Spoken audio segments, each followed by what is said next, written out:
Hello, everybody. It's Friday night, right? That's what it is today. It's Friday. Friday is the thing.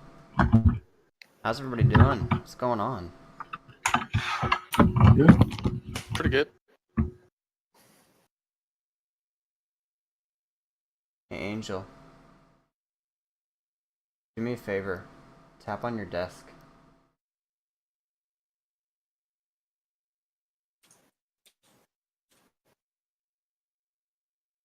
Out hear us.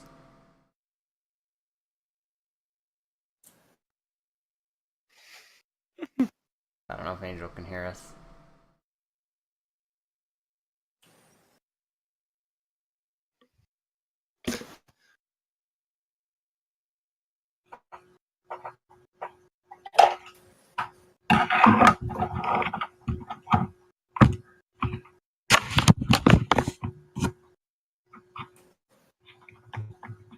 Angel.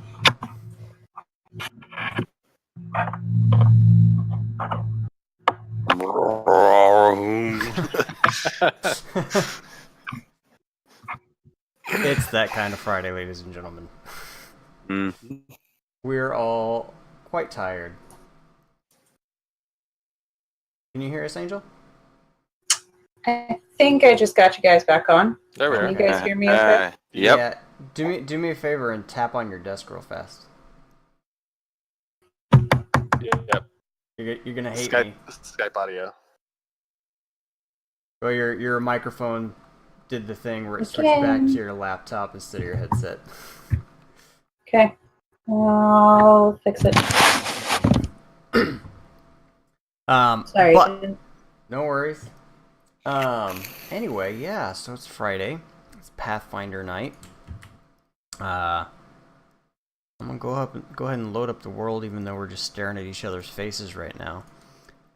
So where did you guys leave off? Who wants to summarize kind of where you guys are at right now?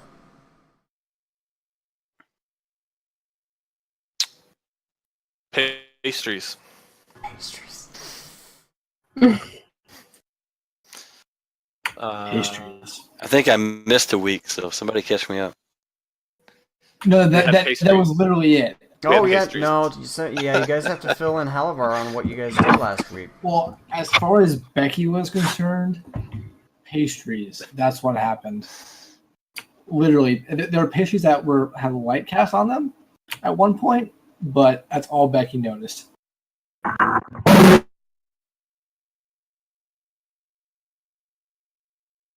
Creature from the ring is coming to get us all.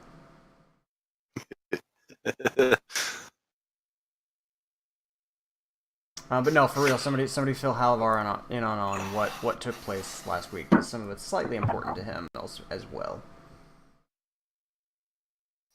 The church said that they did send people out, but they also could not just destroy the altar. It was too powerful for them, so they had to put together a comprehensive plan to have it destroyed. And they're still working on that. They haven't really accomplished that. They said they sent someone else out to guard it, but we obviously didn't run into that person.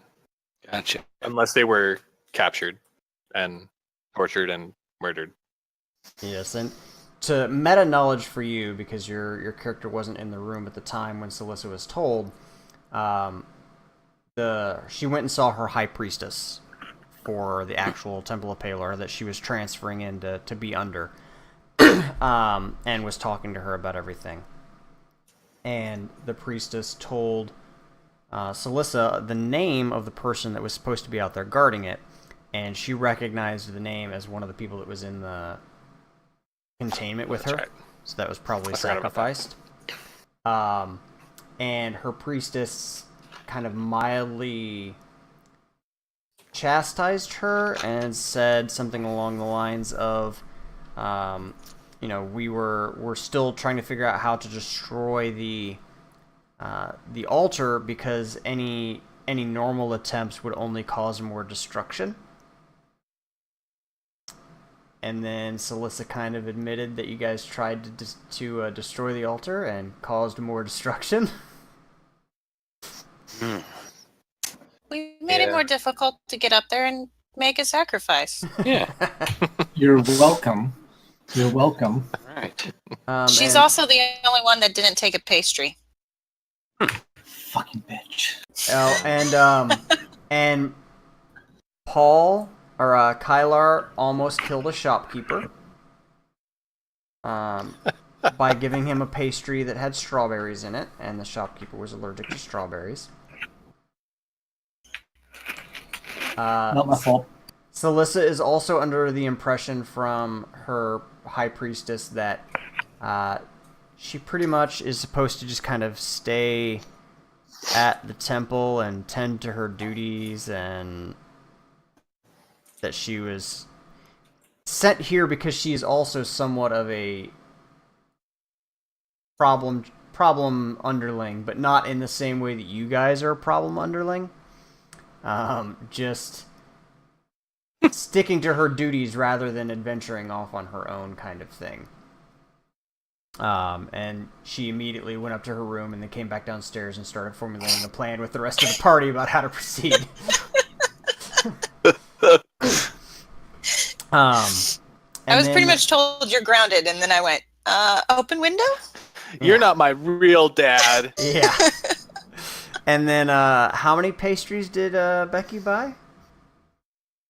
100. Over 100. She spent over we have 100. like 70 left. She spent a very large quantity of gold on pastries. 10 gold. 10 gold, but that equated to a fuck ton of pastries. I think that is worth the amount of pastries for 10 gold.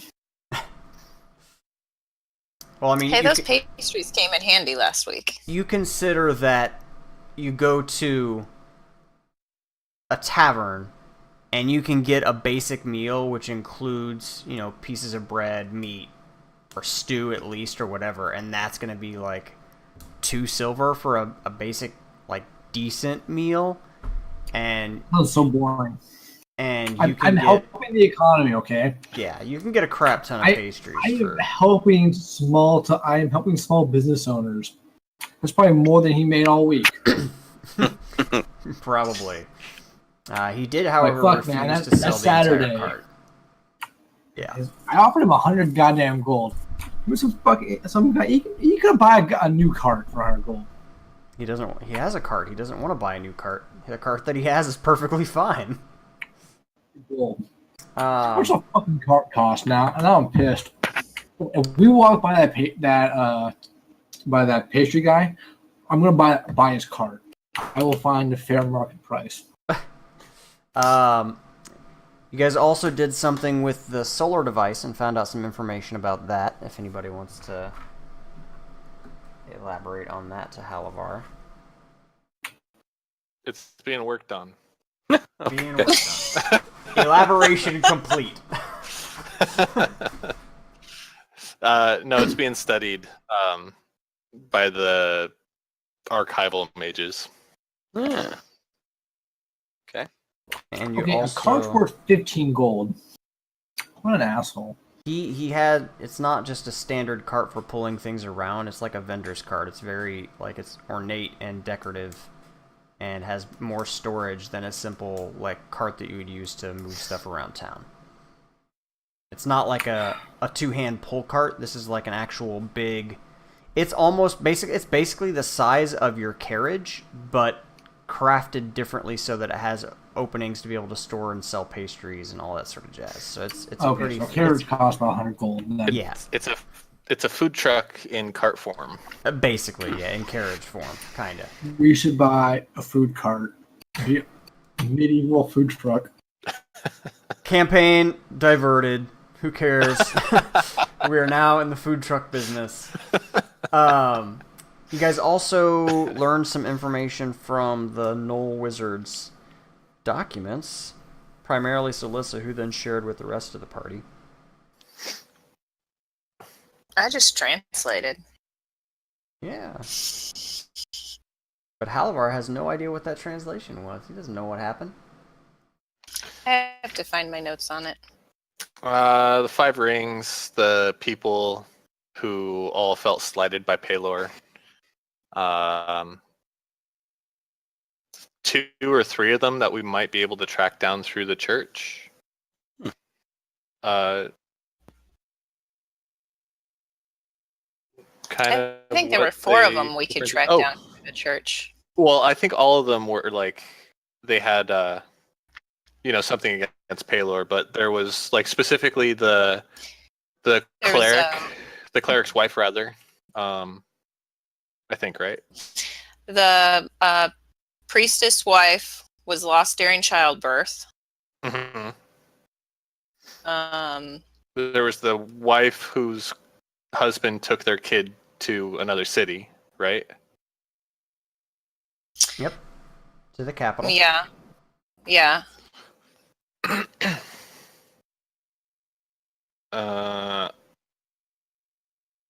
And then the other two I'm blanking on.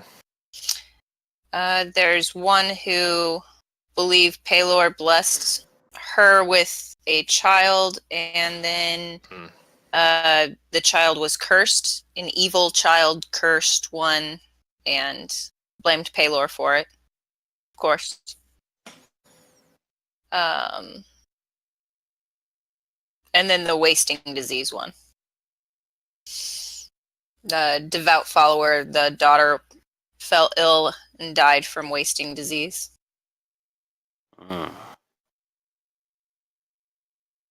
Yeah, and then the mother, and then the wife and second child who died in childbirth. Was it second child? Yes. I missed that in my notes. We got a clear description of all the rings, and 2 of the things that the rings do. When 3 or more rings are being worn, and within 100-foot radius of each other, they start to emit an energy, and are able to pick up from people that can read alignments. And then the other thing that's 4 or more, when 4 or more are worn within a 80-foot radius, for a certain amount of time, a large explosion and possible soul-harming explosion occur. Okay. Mental note, kill them all one at a time. Don't wear them all at the same time. Also, well, we still could. Well, they blow up. Like when the explosion happened, like in between us, and won't actually happen on us. Is that how it works? The explosion, if it's 4 or more rings, is a 60-foot radius, and it's at the center point of all the rings. If it's 5 or more, it's a 120-foot radius, and again, at the center point of the rings. So it's not actually specified on a specific person. It's the center point of where all the rings are at.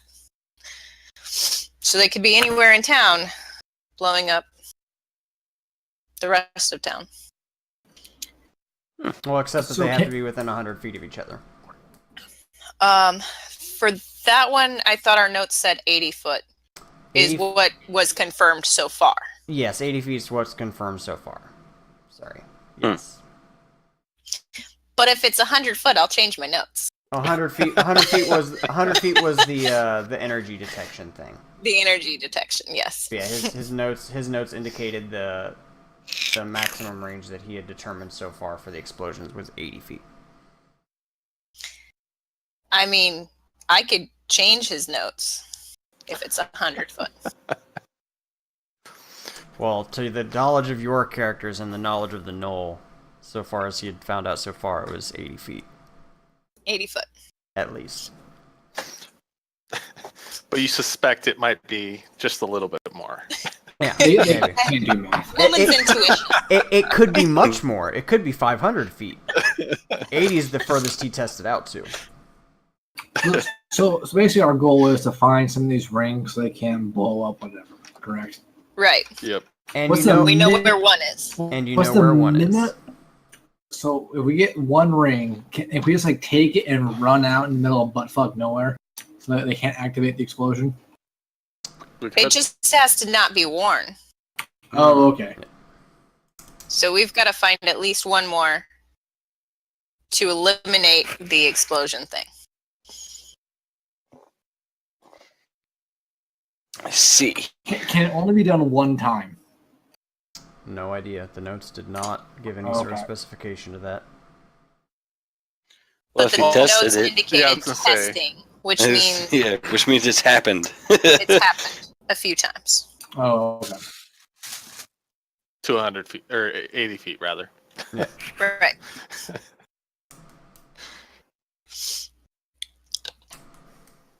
You adjusting your junk back there, Jesse? Nah, I'm looking for a freaking mini USB charger, like for an Android, Ah. because my little puffer of happiness is about to die. Which is somewhat tragic. So, alright, well. I was about to make a really bad joke. Make it. Make it. I didn't know Lisa was ill. Ooh. I hope you're not watching, Lisa. Ignore that. No, she already went to bed. She's like, I'm going to bed, enjoy being a geek. I was like, damn, woman. He's like, I will. Yeah, how you weren't feeling well last week? Normies. No, I was not feeling well last week. That sucks. No worries. Yeah, she said she's like, I tried to wake him up, and he's like, I don't feel well.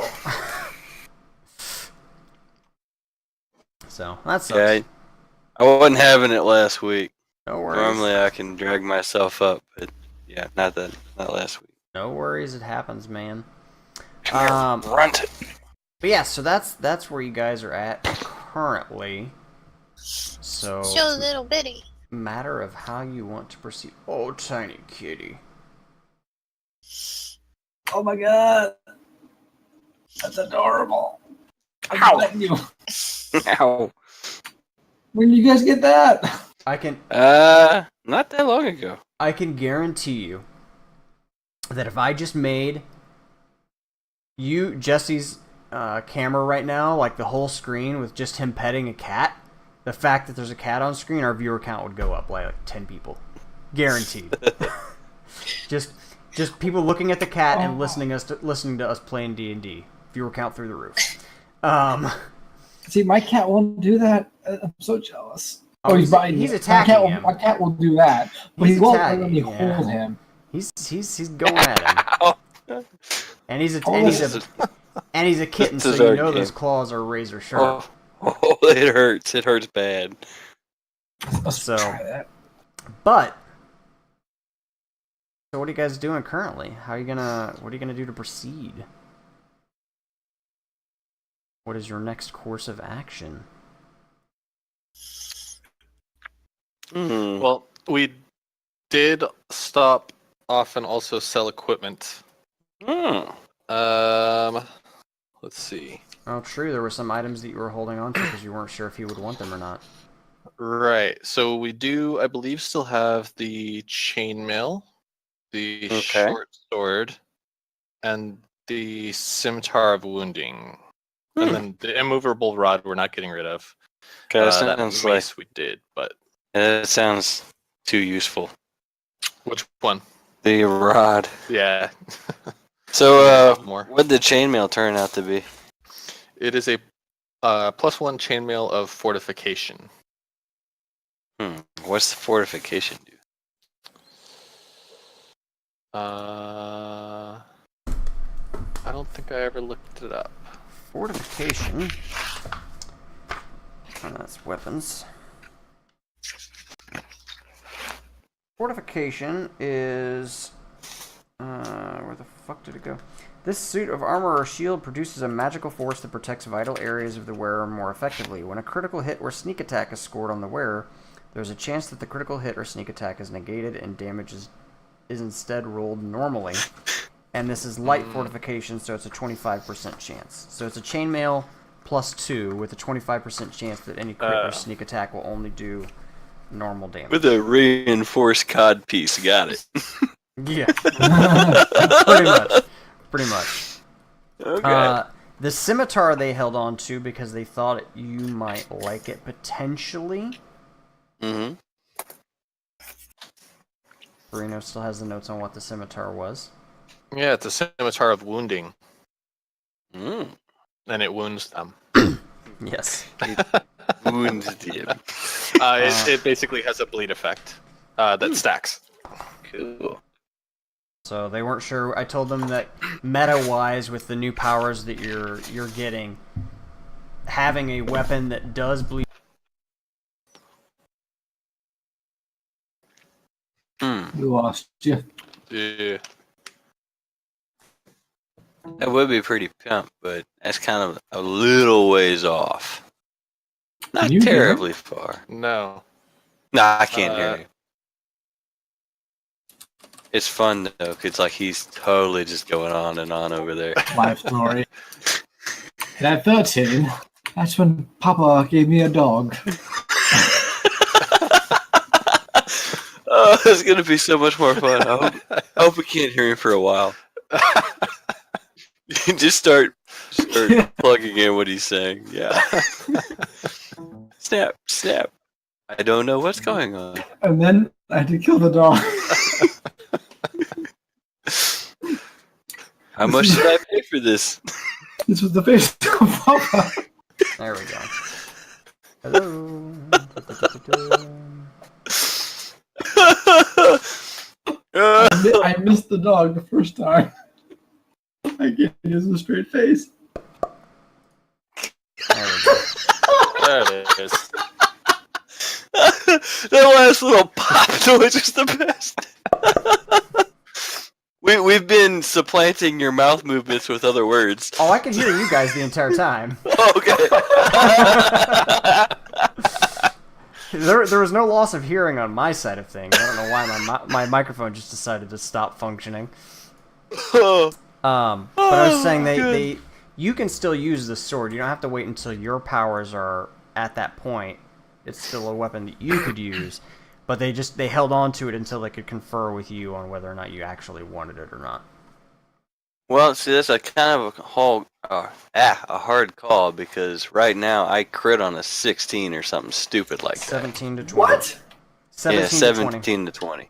Keen bastard sword, or a keen something.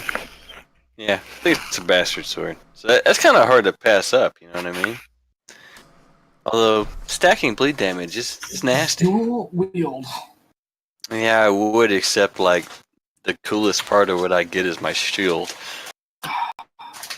Tri-wield. Like, Yeah. shield and...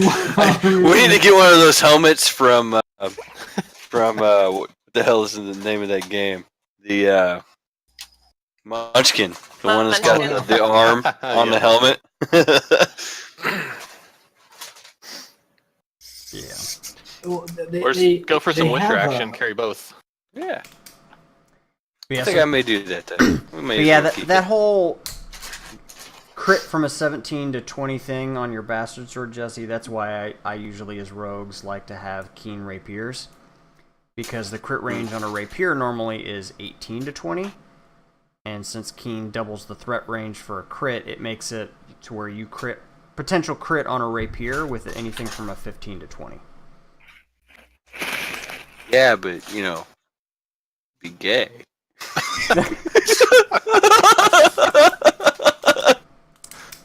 Except for the part where I murder you with all my sneak attack damage at the same time. Speaking of rapiers, did I tell you I found our rapiers out in the garage? Oh yeah? Those god awful vicious ones that we used to hurt each other with. Man, I still Yeah. had one of those for a really long time. Like, those were fucking brutal, man. Those were brutal. So for those of you that Alright. don't know, we went out to like the fucking Ace hardware store that we had in Mexico, Missouri. And we bought some like, would you say like 1.5 inch, 2 inch thick dowel rods. Yeah. And then we got some piping material, or fencing material, like it's a steel It's, disc with a hole. What in it was, it's one of those things where you like mount it to a floor and it's got a threaded spot for a pipe. So like Yeah. you would, it's for like a railing That's for what like it a was. Yeah. stairway. Yeah. And we threaded the rod through it and then took welding wire, some sort of real stiff welding wire, and basically made swept hilts out of it. And then commenced to beat the shit out of each other with them. Those were our sparring weapons for a while. Adam, would something like this in Pathfinder be possible? Oh, nice. Sword? Oh, jeez. Let's get a lantern, a buckler, like a sword, and a fist spike, and like a little pommel, like not pommel, like a strike on the shield too, all built in one. I am in love with this. You could have your sword. And his hand is still free. Look Exactly. at that shit. So you could put another sword in there. You know what? I'm thinking this may have to happen, man. That's like the most munchkin thing I've seen. What the fuck? Because I could totally. So can I make my buckler? I want to spend all my money to make my buckler into that. It has a lantern. That's the main thing. It has a lantern. All right, I'm gonna put this up on screen so everybody can see what the fuck we're talking about. What do I need? Angel, this might have to become an amp guard weapon. I was just trying to compose it into an Here's amp guard weapon. a better picture. Well, with a sword, mind you. It's like a Madhu from hell. So this is what we're looking at here.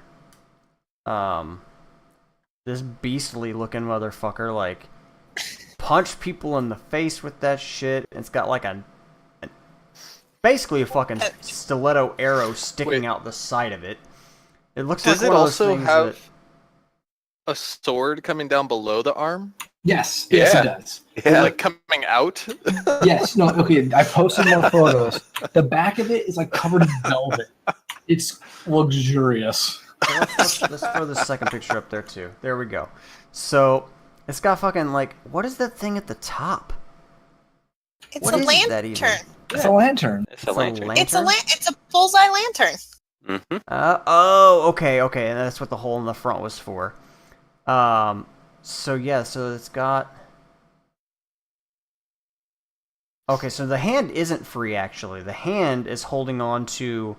There's a handle built into the buckler, and that's so that you can actually get control and leverage with the sword. Yeah, look at the back. No. Look at the back. Yeah. Of it. That's a strap. That's a strap. You could still hold something else in your hand, That like a right magical there. item. See that right there? What you're saying you think is a handle? That is not a handle. That is a forearm strap. No, in the actual hand, in the gauntlet. In the gauntlet. In Yeah, the in the gauntlet. gauntlet. Yeah. Yeah. I see. Yeah, so it's like see. there's that metal bit that's coming off the right of it, and it goes down and it's in the hand, and that's so you can hold it to get leverage because it's already got the sword built into it. So it allows you to get the leverage with the sword, use the buckler, So what you're aim the saying lantern, and have the punching spikes. Is all we have to do is connect the scimitar of wounding right where the sword is, To the buckler. and we're golden. Without You some have 3 punch spots. without some thorough training, you would have severe penalties using that thing. I'm just gonna say that right up front. Training, it's just block stick, man. How hard is it? Yeah. The pointy end goes in the other person. Well, so then let's To use it There are effectively. 4 All pointy this- ends, though. let's install the Yeah. scimitar where the bar is in the gauntlet then, so that it's just like he's holding a regular sword. Alright, Anyway, that's awesome. Good find. Yeah. No, but seriously, can I make that? I don't see why you couldn't make it. You could make it, but again, until you get some proper training in with it, you're going to have negatives, and then the things that you can Okay, but- actually do with it is going to be. We'd have to figure out what bonuses it would actually serve. So would it be possible to have my two-handed sword? 'Cause I can do that. Use a two-handed sword and this at the same time because it's just a buckler. So I would have like No, You'd because I want to be able to use my With a bastard spike. sword. It's true. no, because You'd have to take damage every round from stabbing yourself. Okay, yeah. I can use my bastard sword as a one-handed, but I I'm choose gonna to find use a it as new a battery. two-handed. I think I should. You know Well, what I but- see but that's a little here's bit the thing. better here is you could just attach your bow to this. You know, take cover behind your shield and be launching arrows nonstop. Yeah. I'm not seeing it. Yeah. Replace the lantern, or Paul. I think Paul's about to join us. Which means I'm going to have to adjust our cameras. That should only take a moment. But we'll see if he actually joins in the call. But I think Reno, your idea would actually be better suited to something like a tower shield or a half tower shield, where the bow is actually constructed into the shield itself. So you're effectively just standing the shield into the ground, and then there's like a slit for you to see through and a slit for the arrow to fly through, and you just turn the whole fucking shield and let them fly, and it provides you protection standing behind it. Yeah, I was picturing a bigger shield, but just going with that same concept of how it was designed there. So heavy. Yeah. Yeah. In Amp-Guard, I play an archer all the time, and I'm a mobile archer. I don't even rely on a quiver. So something like that, I'm like looking at it going, that's heavy. Yeah. There's no way you can't move and shoot. Yeah. So what do you... So you just hold on to the arrows that you're using, or you collect them from the field? Both.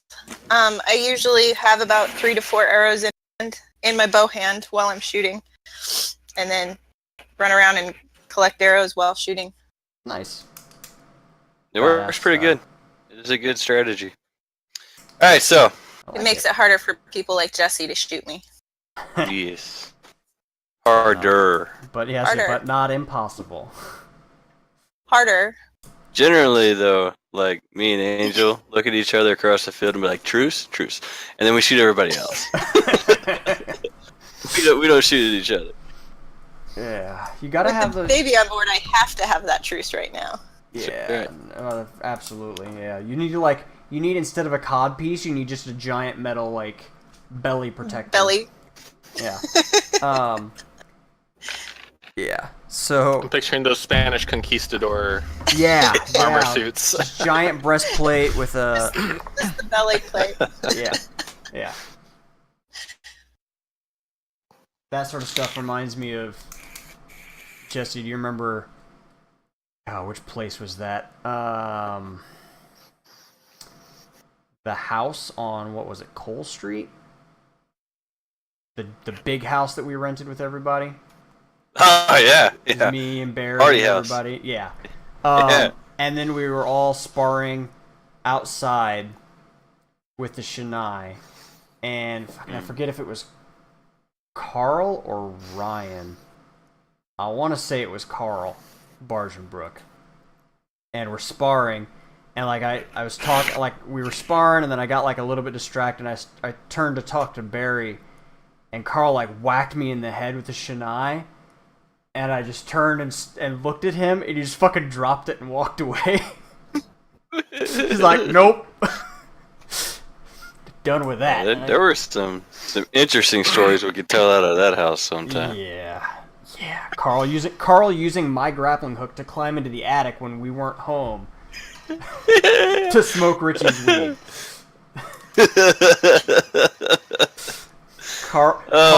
Carl locking him and his girlfriend in my bedroom to make out and potentially have sex. It's like, it's my fucking room, dude.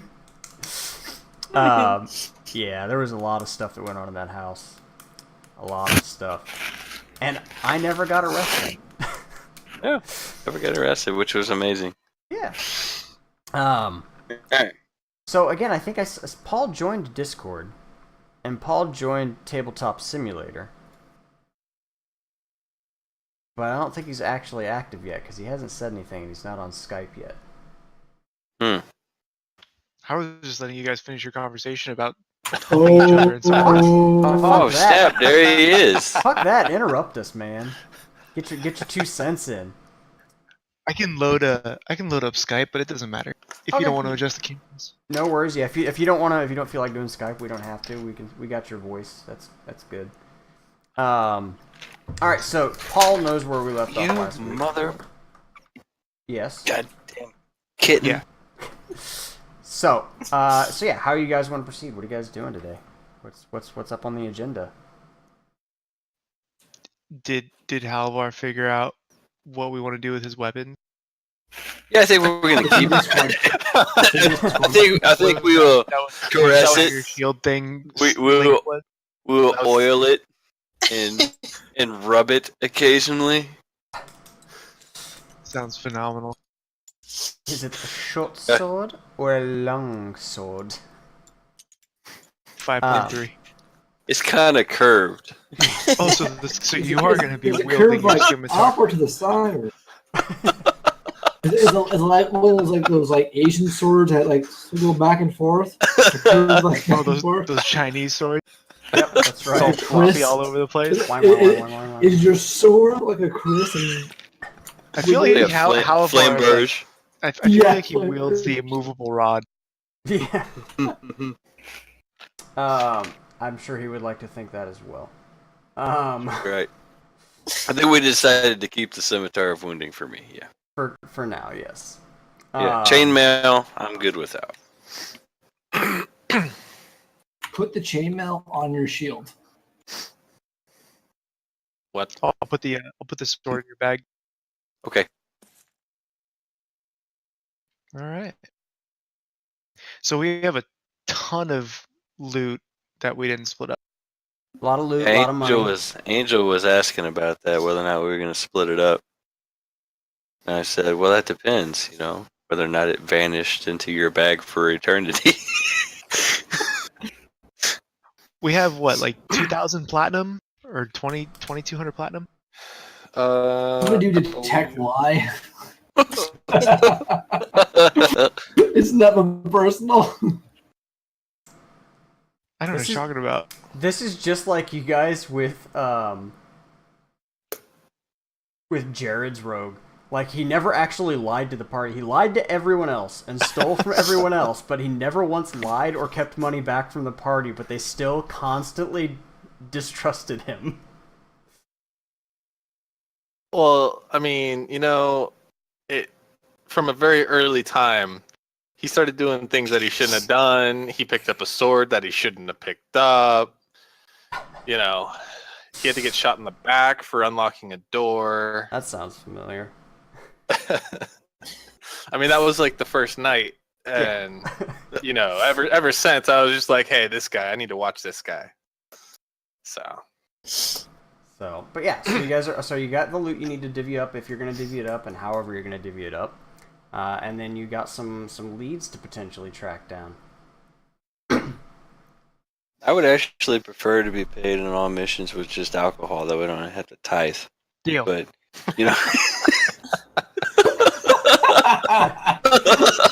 Let's put in the share. I mean, we just paid Becky in pastries, so I heard about that shit. That was your own money you gave me just to shut me up. that is true. That was a lot for pastries. I know. I tried to spend all on the guy's cart. All right. So who did we speak with last week? We spoke with our boss, and she still hates us. And we spoke with the order, and we didn't really get any info from them, right? Oh yeah, you I think spoke Angel with Celissa. Celissa went and spoke with her high priestess. Who apparently now does not like her. I think we're contagious. No, she didn't. She didn't show any No, dislike for I wasn't her. like before. Yeah, she she's ate the glowing pastry, so she's not that bad. no, that wasn't the priestess. That was Gerald, or whatever his name was. So I go back to the paladin order and flaunt my shit and be like, look who paladin, Look who leveled. yeah, look who leveled, bitches. Ding! And It's like that old. You ever play EverQuest and have that ding noise? That was the most satisfying noise for leveling up. Dude, that's where the phrase came from. That's why people forget, man. Oh yeah, they don't dude. remember. I didn't play EverQuest. I You didn't mean either. Evercrack? I've heard it referred to as that. Yes. Yeah, too. Never Yeah, played it. I probably played it like 4 or 5 hours a day every day from the 8th grade to like the 11th grade. God, that was us and what's that game you still play, Jesse? Nexus TK. Nexus. Yeah, I used to play Nexus with you and Ryan a fair amount, but not nearly as much as the two of you and Dennis played it. Yeah. But so, what you guys doing? We'll start with Halavar since he wasn't here last week to do anything. What's Halavar doing? So basically, you guys rolled up into town in your carriage with all this stuff. Becky got off, bought a fuck ton of pastries. You guys wandered around town, sold your gear, went back, talked to the priestess. You talked to Margle. Is there anything else that you want to do to finish out kind of that whole day, and then or to try to fit into that day? Well, I guess I go back to my order and report in. Let them know that I'm not a paladin anymore. I'm more special. Wait. What did you Are convert to? you announcing?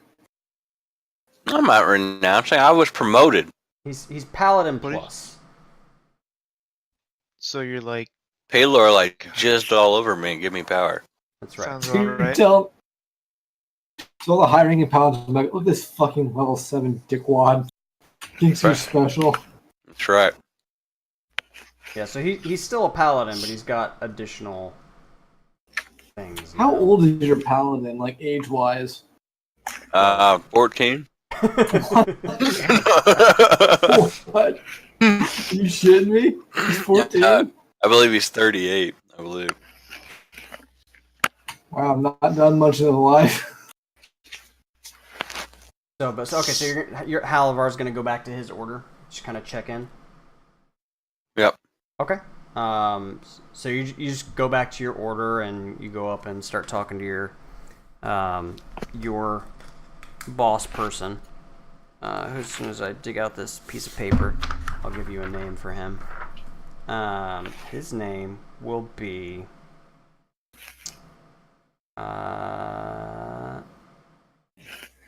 Genrill, Genrill. And his last name is Jallisall, Jallissall. Very tall but plump gentleman, short straight hair and emerald eyes. He has a somewhat distrusting nature, and his right eye is lazy. Interesting. Sounds like a go. Okay. Also, he's a halfling. Like I said, I'll go. So you go in and you talk to go up to Genrill, and he just kind of looks you up and down. Halavar, seems Paylor has shined his precious light upon you. Indeed. You look renewed. So I kind of regale him with the tale of the fall of the shaman, priest, wizard. Then let him know about Paylor busting through and giving the blessing. Alright, he just kind of takes it all in. He doesn't have any problems with you like Margle does, as far as he's concerned. You're a paladin. You do your duties. You're loyal to Paylor. You know, maybe to outsiders to a fault, but within the order, you're as loyal as you're supposed to be. And so yeah, he just kind of sits back and listens to your tale, and he's like nodding. He's into it, listening to everything that you have to say, and just appreciative. And well, it sounds like Paylor was right to shine his light on you. Congratulations, my son. Well, thank you. You know, I kind of go into the evil altar and how we attempted to destroy it, and it's still out there. You know, Doing bad shit. So if, I don't know if you were looking at the Skype, but like you start telling him about the altar and how you guys tried to destroy it, and he just and then he starts going into the same thing that the priestess told Celissa, like they're working with the Temple of Pelor and a couple of other temples to try to find the best solution to destroy this altar, and they were holding off on any median means because they didn't want to cause any destruction by lesser attempts to destroy it because it's directly directly tied to some god. They're not sure if the god's powering it or if it's powering the god, but it's directly linked to some higher power, and any lesser attempts to destroy it would surely wreak havoc on the surrounding area. And so It was awesome. They've been biding their time trying to find a way to actually properly destroy it in one go. But he's a little bit like not necessarily sad, but he's a little bit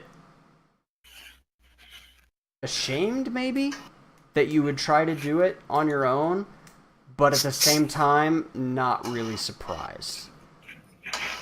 Kind of because they didn't say shit about it, and that I was there. Kind of that kind of. Well, you because you reported it, and I did report it. So they were looking into it, and he goes on to tell you, like, he asks what happened to their representative that was out there watching it and keeping an eye on it. Oh yeah, he got sacrificed to a dark god, so there was that. Oh, Just goodness. nonchalantly, like, yeah. Yeah. Goodness. So that happened. That's not good at all. No, not so much. Yeah, him and about another 50 people. It's pretty bad. Ghastly. Yeah. Well, So. we'll continue to work on it, but don't go doing such misguided things. If you bring us information, we will act on it. We need time to come up with the proper ways to do it. I understand. It's just, whenever it was dripping blood from all the sacrifice, I felt like maybe I ought to try something. But in the future, I will allow the sacrifices to continue. Well, stuff happens. We fight it when we can, and we're working on doing it, but we need time to figure out the best method. Yeah. I say, you guys have any insight on why it appears that there's a whole bunch of planets and, kind of fly in the face of history and all that stuff? There's a what? Say what Apparently, now? it's this thing called a planet. Oh, I don't know. Somebody much smarter than me was talking, and I was just trying to.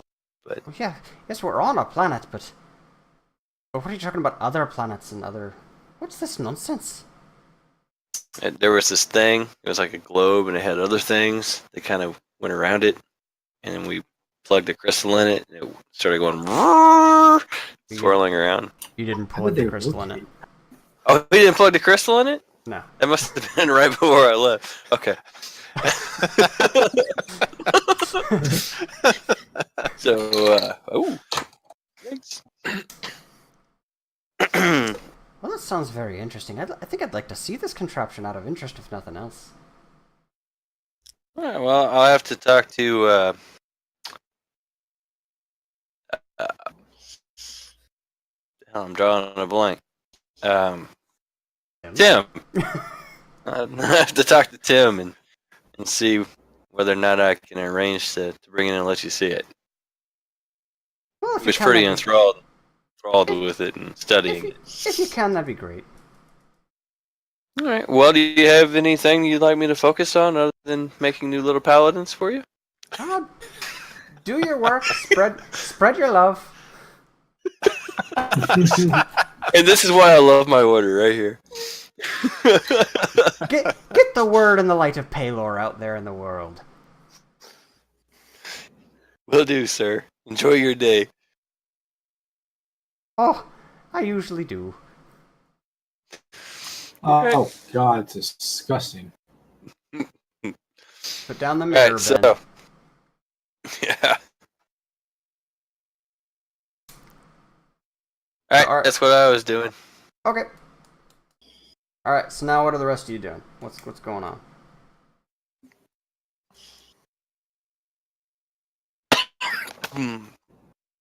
Well, if we're not going to keep that chainmail, we should go sell it. Good Did we ever divvy up the money before? No, we have We were not. talking about it.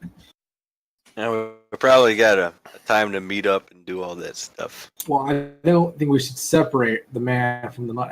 We can do it today. Why? Yeah, it's up to you So I guys. figured, what you you know, want to do, how you want to proceed. Whenever we would have went back to town, I assume we would have all had stuff to take care of, and then we would have gathered back up to talk about what to do next and stuff. Well, a lot of it you guys kind of went around and did together as a group. Like, pretty much the whole group stayed together while you guys were deciding what to get rid of and talking about the notes that you found in the Knoll's the stuff that you were able to decipher from the Knoll and about the rings. So for the most part, you guys stuck together for the majority of the day. And then you would have basically gone off and done that when you guys, maybe while they were finishing up the notes after you guys had your conversations or whatever. Like towards the end of your day. So that's what Halavar does with the end of his day after you guys finish deciphering the notes.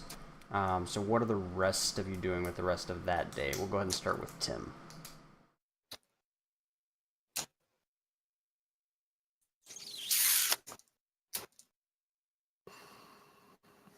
Well, I don't know. We'll move on to Kylar. Well, for give Tim a minute to think about what it is that he's gonna do. yeah. Well, I know that I do want some things, but what I want made is a certain ring, and I think I might need Tim for that. So Tim, can you make can you infuse any kind of rings with any kind of abilities or powers? I need something with invisibility. I don't think I really have much by way of. Ring crafts. Yeah, no, I don't have. And I think that's a higher level ability than what I have access to right now, anyway. But we probably can talk to some mages in the big building. Okay, I would like to make that if possible. Okay. So I'm looking to make a ring of invisibility. Okay. Ring to make or purchase, because you could probably purchase that. Mhm. I could, but I think it would be cheaper to make. Potentially. Depending on what we need. We can look around and see if there is anyone who has one for sale. I imagine it might be a little more difficult to find. Very possibly. They're quite expensive. Is there a Thieves Guild Inn booked? There is. is. And I kind of have somewhat of an in. I would imagine that they probably have some wares that you would find something like that. He's not actually a member of the guild anymore, if you'll remember. Yeah, he's a pig. Essentially, they don't really like me. Well, you have your hat. They Look, don't have anything so far, guys, against you. They just... Pastries solve everything. Let's go meet them and give them pastries. Let's go. It's not that they don't Check like bosses you, out. because the old head of the guild, you met with him, and he still thinks you're okay as a person. They just can't have a cop within the guild. That's just so short-sighted. Don't worry about it. The pastries will solve everything. Let's go. I see nothing wrong with this problem. With this plan. Tim, however, go. could remember you have that sort of spell storing. No. He does. I just don't know how often you can use that. Because once you use that spell, doesn't it just remove itself from the sword? It does, yes. So it would be like an every once in a while thing, but he could cast it in there again after you've used the invisibility spell. So so like with the ring of Wouldn't that use invisibility, you spell? can, huh? Wouldn't that use one of his daily spells? Yeah. Yes, but it would be something where, like, on an off day when you guys aren't doing anything or whatever, he could just put it in there, regain his spells the next day, and then you have it for an emergency. And that way, in combat, he doesn't have to cast it on you. You can just cast it on yourself. I think you should just go all Hobbit style, Kylar, and take that black ring and go and see what happens. You make us go invisible. Oh, we already know what that ring Catch does. on fire. I don't know. We do know what that ring does. Oh, what's that ring do? It basically allows the user to cast Blink on themselves and gives them a defense bonus, I believe, to AC. Pimp is all shit. The only problem is, did they explain to you the actual what these rings do? Yeah, they said about like if you get in within range of like the other ones, you blow up. Yeah, everything explodes. Yeah, I don't see the issue with that. That explosion happens far from us. It does. Or, in the middle of the city. Okay, here's what we do. We'll just run 5 miles, like 10, 20 miles out of the city. So the median point will be outside the city. So we may kill like a deer or a squirrel when it blows up in the middle of the forest. And if no one was around, did it really happen? Exactly. Exactly. What is the price on a ring of invisibility? Just out of morbid curiosity. Meta book price is 20,000 gold. No, Oh not shit, if that's you like a make it. tenth of what we've got right now.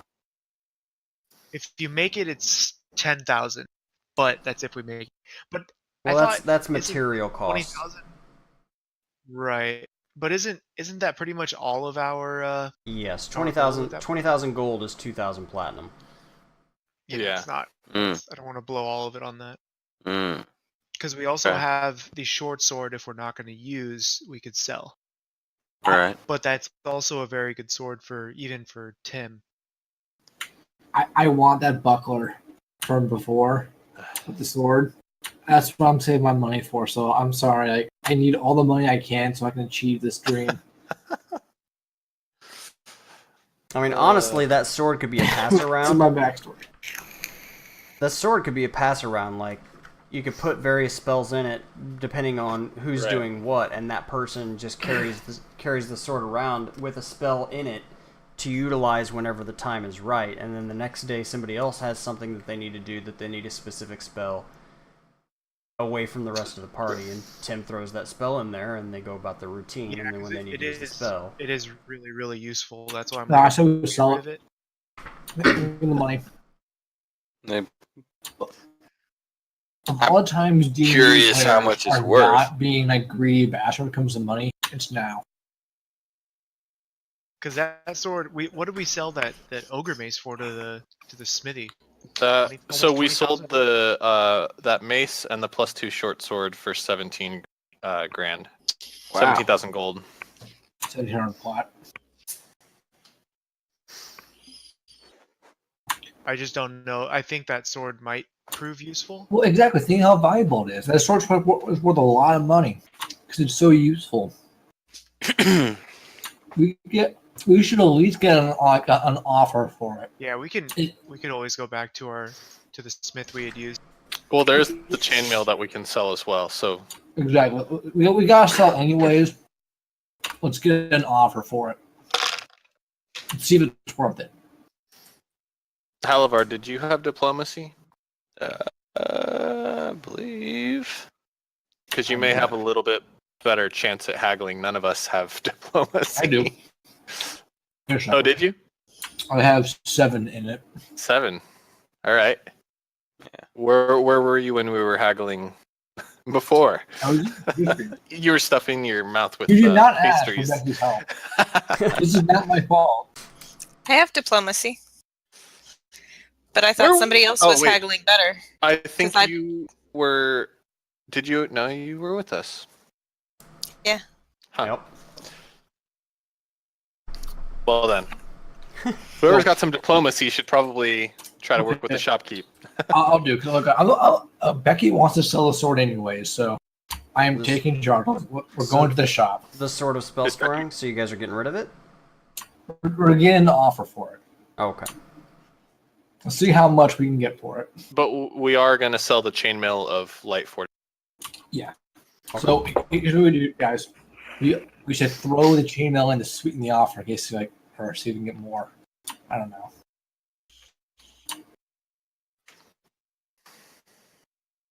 Get back in the game here. I have 10 diplomacy I can try to roll. Oh, nice. There we go. I thought you were the one I He did. was I haggled with the selling other last guys. time. You Yeah. like rolled poorly, Hammer. Oh, that's what it was. Okay, here. Okay, we'll do good cop, bad cop. You can be the bad cop. We'll shake him down. I think he hangs out with drunks a lot. I don't know that he'll be intimidated. Are you saying we're not scary? It depends on if Wow. you go back to the same shopkeep. There I was about to ask, are we going to the same guy? I think we should The one because that we we almost saved killed, his right? life. Exactly. You He also was more almost killed him. grateful than. Oh, that was one thing we didn't tell Jesse about was the Yeah, medieval Uber. Do what? The D&D Uber ride. You guys get a panic one, did you? Oh yeah, that's right.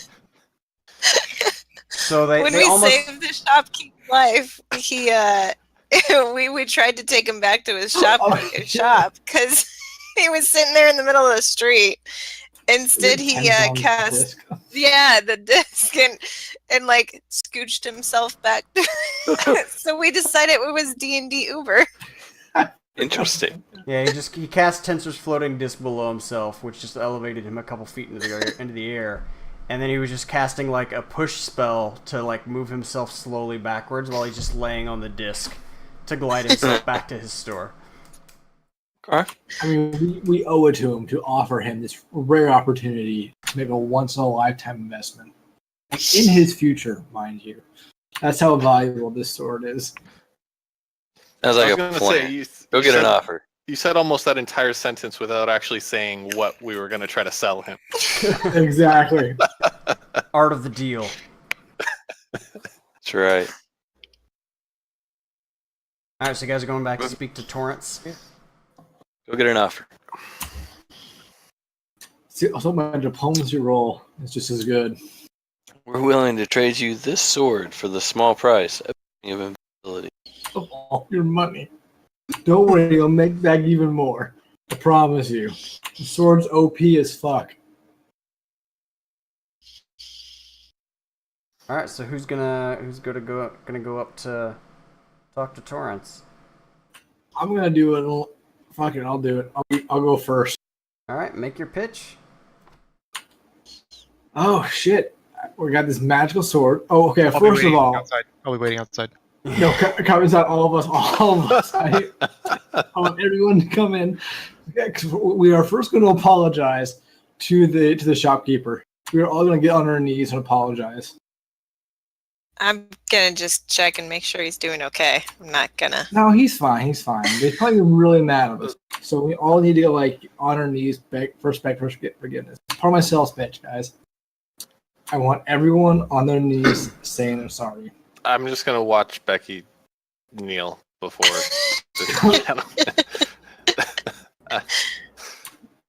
However, do it out of irony. I'm with you. I'm with you in spirit, babe.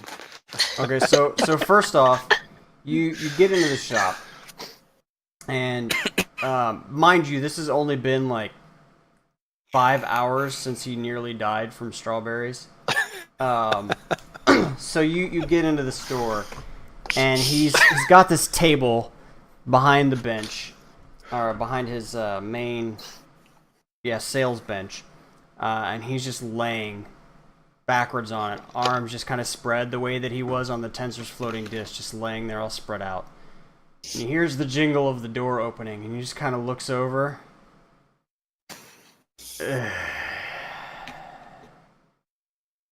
Yeah. What? And then you get down on your knees. Where'd the woman go? Hello? He still sees the rest of you because none of the rest of you knelt down. Becky drops to her knees below counter level, and he's just like looking around. Guys, we had a plan. Am I drunk again?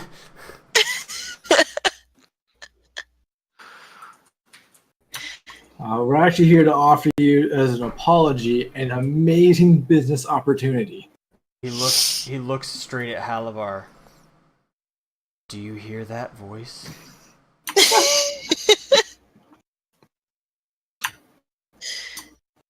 We know what religion is. I guess we'll pretend I'm God. Would that be against my alignment if I pretended to be God? Yes. Kylar, this is why you should have fucking knelt. God damn it, you could have taken advantage of the situation. I'm outside. Can you sneak in? No, I've been outside. Kyler- I don't care to look at him in the face after fucking throwing him over my back like a sack of potatoes. But yeah, so he's just like looking at Halavar waiting for an answer. Yes, I can hear the voice.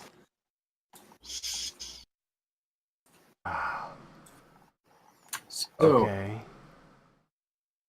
we have Are we both a drunk? magical sword. Oh god, is this Blazing Saddles? Are you still kneeling down, Becky? Yes, I'm kneeling down.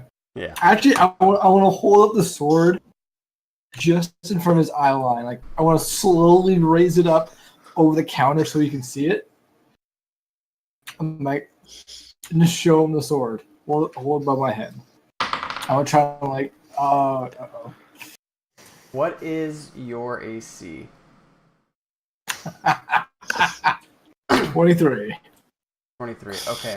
So he's laying there, like looking around. He's looking at Halavar like, are we both insane? And this sword just starts to come up above the counter line. And Halavar, you see panic just start to set in his eyes, like he's confused.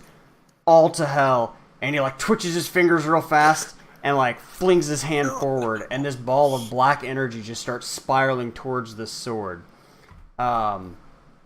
It just misses the actual blade and is now headed at you. And you can make a reflex save.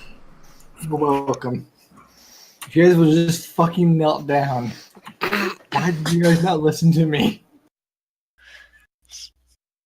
I'm generally on the receiving end of kneeling people, not. So Halavar makes a reflex save. Oh, it's coming at me. Yeah.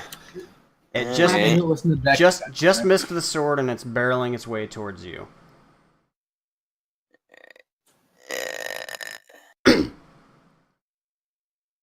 Would it have missed him if he had knelt?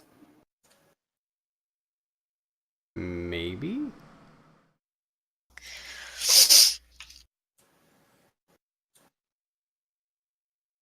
All right. So he twitches his fingers. He throws them forward. This ball of black energy comes spiraling towards the sword, just barely missing. Comes barreling towards Halavar. Halavar's like, fuck no, dodges out of the way, and it just slams against this door. Kylar, from where you're standing outside, you hear this just, ah, fuck, and then you hear the door to the shop just rattle, and then the windows just explode outward. And there's just this black oozing energy dripping down both sides of the door. Also, as he does that, as he throws the spell forward, he like exerts too much energy in doing so from the panic and rolls off of his table and slams against the floor. Sounds like another allergic reaction. Does he have like wares in the shop just laying out? No, it's everything's behind the counter because this is all pretty expensive stuff. What the hell did you guys do? So just Can't motion the Sell priest the of sword. fire? so Like, you come on, really? So you hear the of him hitting the floor, and he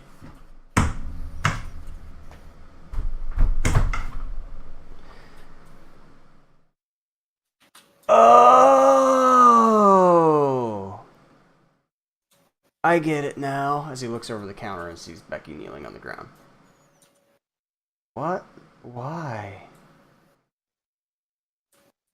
Hey, aren't you the one with the poisonous pastries? No, you tried to murder a fucking cop. That's what you just did. I'm sorry, did we just all miss the fact that he almost murdered a cop paladin? Are we not going to acknowledge this? I am within my rights to defend my shop. You brandished a weapon at me from the great beyond. That's not how we saw it. I saw myself lift it up. It was not summoned. It was not summoned. I lifted it up. I'm sorry, you tried to kill a cop. Like, I go ahead and say we're wondering if you'd be interested in appraising this sword and maybe making an offer on it. Thank you. Oh, sure. That I can do. So he takes a look at the sword and he turns it over his hands and interesting. Fair quality. 5,000 gold. Okay. No. I said, and what about perhaps this chainmail of extra cod piece protection? Oh, you gotta protect your cod, man. Indeed. I'd be willing to give you 3,000 for that. You can do better. So I'm more along the lines interested in, like, I would personally like to just get the full plate that I'm wearing enhanced a little bit. So I definitely don't need the chainmail. I think we can part with that. I'm just saying, can we arrest him afterwards? So he did try to kill a cop. I'm gonna walk in at this point. What's taking you? Oh, hey, buddy. How you feeling? Stares at you wide-eyed. Do I know you? Yeah, after you freaked out and had that allergic reaction, I noticed what was happening and ran you to our healer. You feeling any better?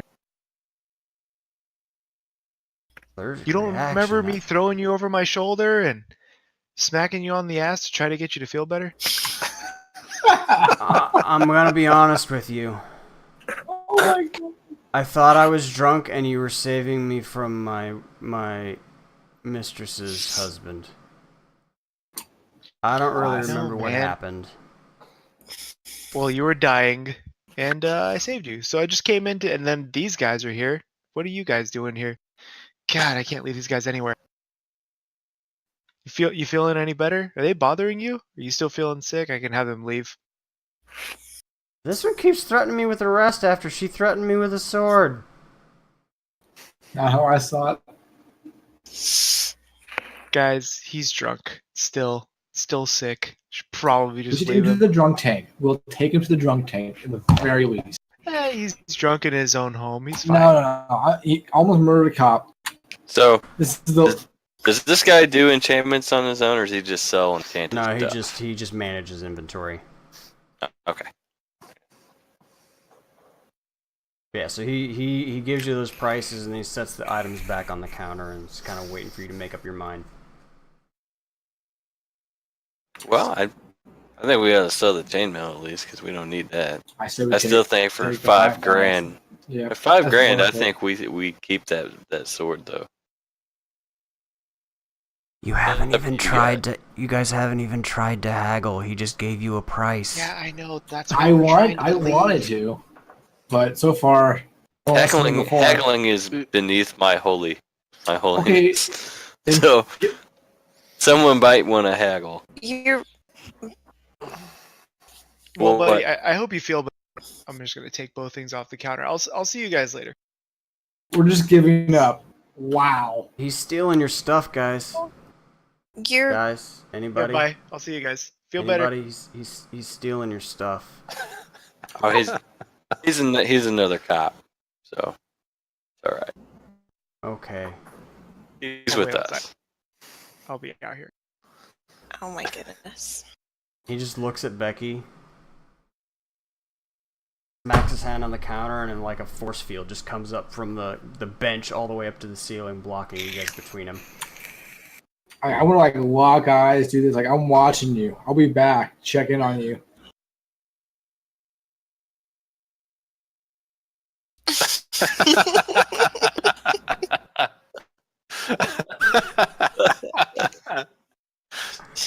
I'm alright with this guy.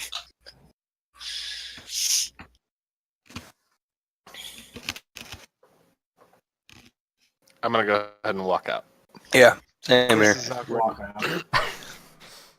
I'll go ahead and while we're walking out, Tim, you know anybody who might be able to discuss prices with enchanting this armor up a little bit more?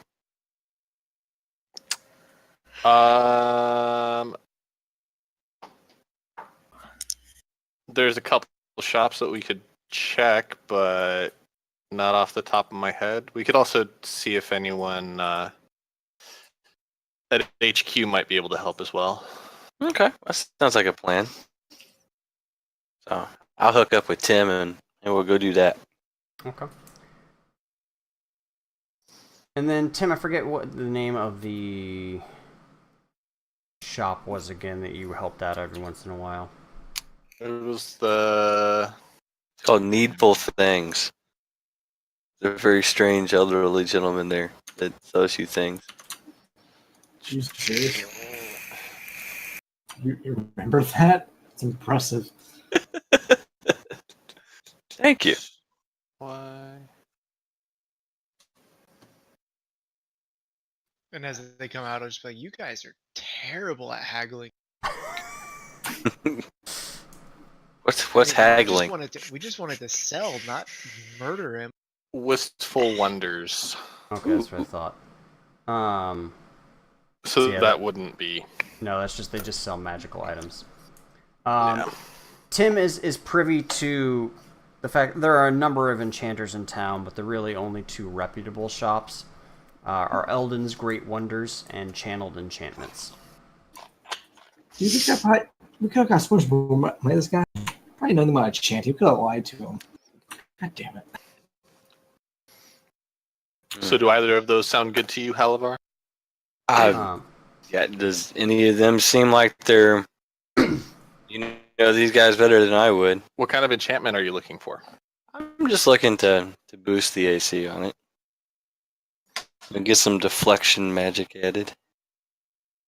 So, Tim, roll a what knowledges do you have?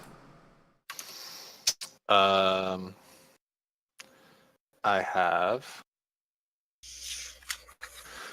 Arcana, Dungeoneering, Nature, Planes, and Religion. Okay. Just roll me a wisdom or an intelligence check. Either one, whichever one you want to roll. Gonna I'm be sorry, intelligence. Wisdom or Intelligence? Yeah. I know which one you're going to roll, but I'm going to give you the option. That'll be Intelligence. That's what I figured.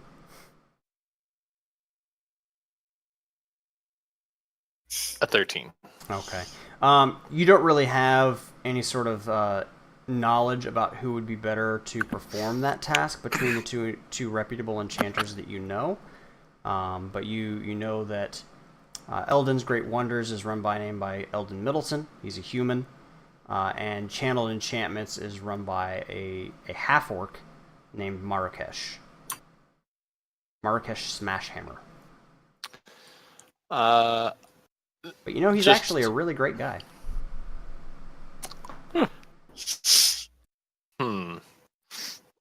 Orcs and half-orcs are not looked down upon in general in the society.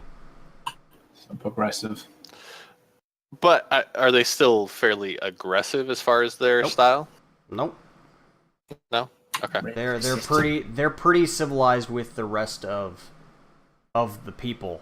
They're pretty integrated at this point. I mean, you got to remember from a meta standpoint of this continent, it's been a locked world for about like 10,000 years. And so with nowhere to spread to and pretty much peace across the entire southern half of the continent, most of the races have pretty well integrated. Orcs and half-orcs being pretty strong throughout the civilizations, actually, and they're not spit upon, looked down upon. They don't have grievance with any other races specifically. The dwarves and orcs maybe have a very, very small innate, like, should I trust this person kind of thing, but not an animosity outright. Okay. It's So then I'll basically just- California. Leave it up to Halavar. Well, I guess we'll go and try the half orc first. I mean, you do know that his name is Marrakesh Smashhammer. His last name is Smashhammer, so... Beautiful. Yeah, we're gonna go check out the smash hammer. Alright. What a fascinating culture. At this point, it is getting later into the afternoon, so you're not sure how much longer these shops will be open. But yeah, so you make your way on over to Channeled Enchantments, where you encounter Marrakesh. He's a half-orc. He's male. He's pretty short for a half-orc, actually, and pretty thin, but very, very muscular in his thinness. His hair is actually dyed blue, but like a dull, muted blue. And it's pretty long, actually. He's grown it out. And his eyes are very large gold and cheerful in nature. He has a pretty big scar across his forehead, though. Okay. But you Well, walk in, and he's working with another client at the moment. And he just kind of looks up at you, tusks sticking out, and just gives you a big old grin. Goes back to talking to his customer. So he finishes up with them, and customer hands him a little bit of money. He kind of looks in the bag for a second, sets it back behind the counter, and hands the guy like a little piece of cloth, that like a bundle of something. You're not sure what's in there, but hands the guy a little package of cloth, and I'll see you next time. The guy proceeds to leave from the store, and he looks over to you guys. How can I help you? I guess I, walk up to the counter and say that, I'm curious whether, what the cost would be for some protective enchantments on this armor. It's already got, trying to think of what the name of the enchantment is that's on it that makes it do the, The rhino hide armor? yeah, the rhino hide. I think it's like bull's might, maybe? I have to Sure. look at it again. But it's already got some enchantment on it, but it's not a protective enchantment. Yeah, it's the rhino hide. +2.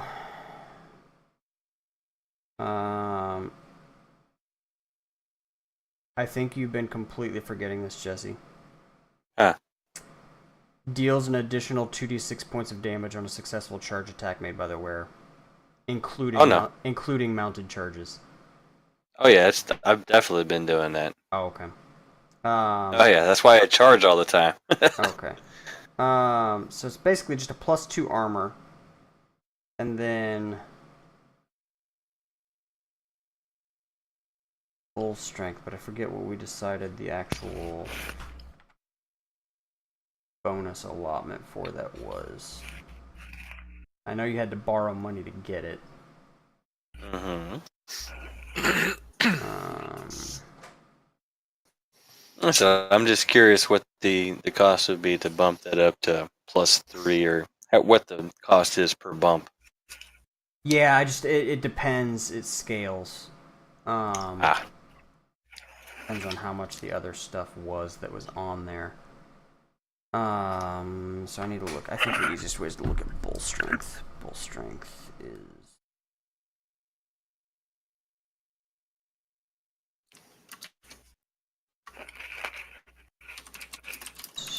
is a level 2 spell.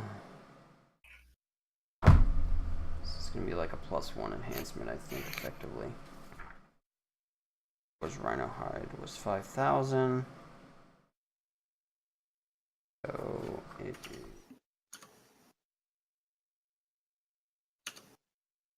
+3 total because you've got the +2 on there plus the other stuff. So, so to bump that up another one would take the overall total up to +4. So you would be going up meta price. My knowledge, okay. Are you gonna try to roll diplomacy or anything like that? Sure. Like good nature and all that jazz. Can we all roll?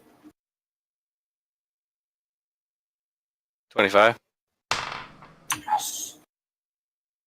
Well, for a about paladin of Palor like yourself, I guess I could do maybe could give you a little bit of a discount and about 6,000. It's 1,000 off of my normal price. Well, sounds like it might be worth looking into. What can you do for us if we trade, say, some gold plus this tunic we have, and put the chainmail down on the table? Ooh. It's some nice looking chainmail. You know offhand what it does, so I don't have to waste any time. I believe it was a +1 chainmail of endurance. It's What? light fortification. Light fortification. Oh, okay. Well, that's. I could, I guess, take that at market value, plus minus a little bit. I do have to make a profit on it. Say a fair price for that would maybe be, 3,500. I can make a little bit back on it, so that would take 3,500 off of the 6. So, yeah, there you go. Sounds like a fair deal to me. What do you think, party gold holder? I'll put the gold on the table. Deal. Okay, well, it'll take me a day or two to get it done for you, if that's all right. Means you'll have to leave the armor here. Don't have any adventuring planned, do you? Not currently. Of course, you never know when some psychopath will try to blow up the city. Not But looking to other get into than any that- bar fights, right? No. I think we'll be fine. All right, well, come back in 2 days. Leave your armor. Okay, I'll go ahead and leave the armor with him. Okay. Anything else you find folks needed? Nope. Any I- chance you could appraise this sword for me? It seems to be pretty impressive in its ability to hold and store spells. Just trying to see if I can get a fair price. Spell storing. Well, if you've got a magic user amongst you, that's a fairly useful item to just hold on to. But if you're trying to get rid of it, I could probably find a buyer for it.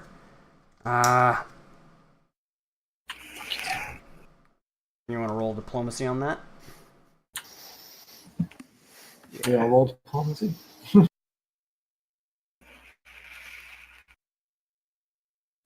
Wait, I didn't roll the d20. I'm an idiot. Yeah.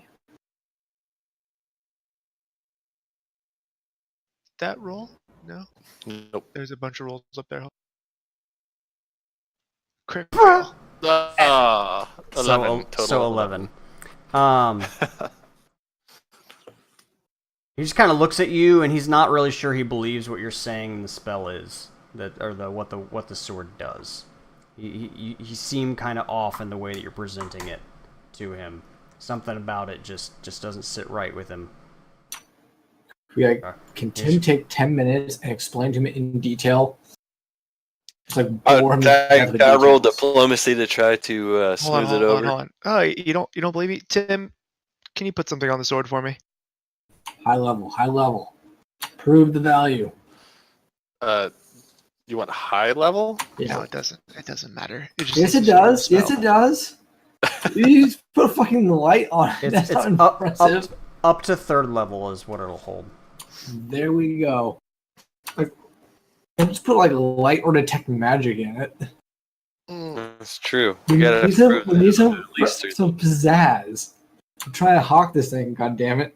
I mean, he just kind of he's looking at you guys like, I mean, so Just one moment, Halavar, were you gonna try to smooth things over? Yeah, might as well while they're doing their thing. Tim, what do you got? Tim's thinking. 29. Okay, Maximum roll. So he's like, so he kind of like, well, your friend just seemed a little bit nervous about what it did. I wasn't quite sure.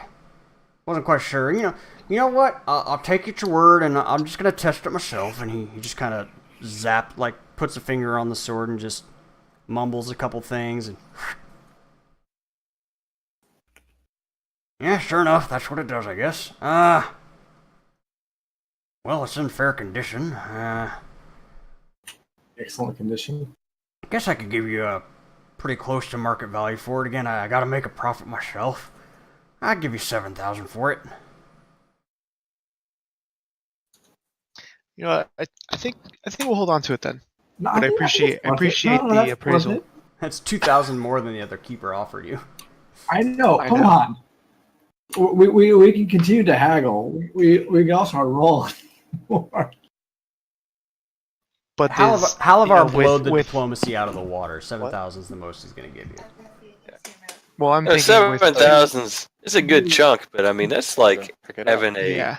a magic ring of whatever you want. That's 700 Exactly. plat. That's a 700 plat. It's yeah, but no, it's yeah. Even then, if it's still 7,000 gold, it doesn't buy us anything we need. And on top of It that, since puts we us have on two the magic right users, it kind of, I mean, we could put, or we have three magic users. We can put lay on hands on it if we wanted to. Oh, I'd definitely rather have Angel put some sort of just stupid powerful healing spell in it. Exactly. And if one of us is almost dead, you just toss it to the user and they can use it. Pretty pimp. So we'll hang on to it then for that Yeah. price. Listen, I got what I wanted, fellas, so I'm good. All right, how much money are we getting? I haven't divvied up the money yet, so You used all yours on pastries. no. That was your personal money. We're not taking this out. I go ahead and happy. thank You're very the- happy. I go ahead and thank the guy and go ahead and start heading out. Thank you for your patronage. See you in a couple of days. We're not taking a vacation. Let's go out of town for a couple weeks. Couple weeks. Good plan. Thinking about locking myself in my bunk for 2 days. That way I can't get in a bar fight and die. I love Becky's plan to go on a vacation for a couple of weeks and then come Yeah. back. What happened to the town? Those kind cops. I hope. I don't So- understand. Do you guys want to go ahead and start divvying up the money? Yes. Yeah.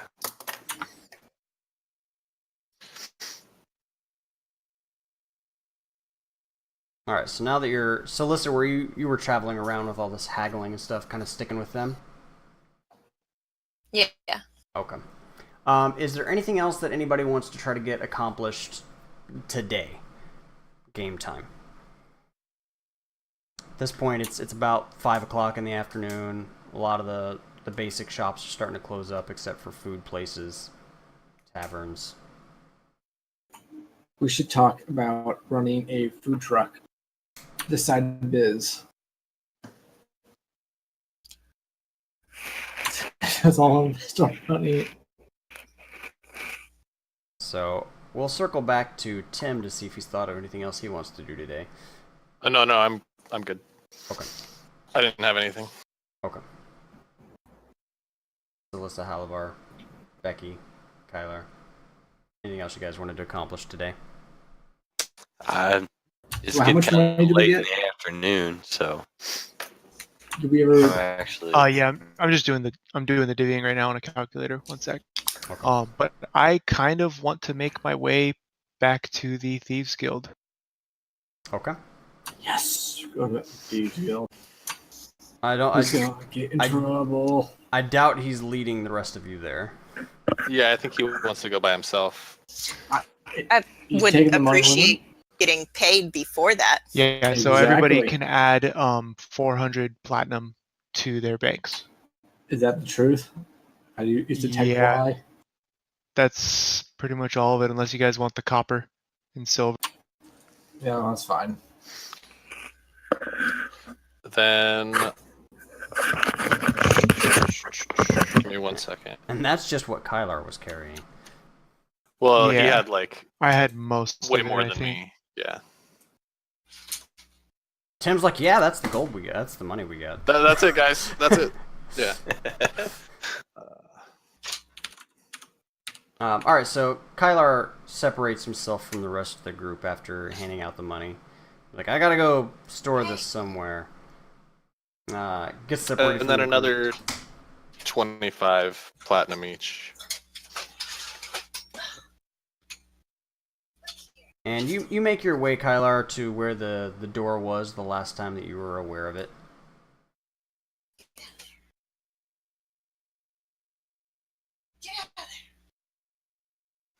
Okay, and then I kind of get to the door. I'm like, shit.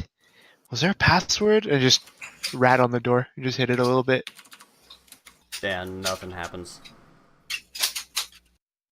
You want to make a wisdom check to see if you remember how she got you in last time?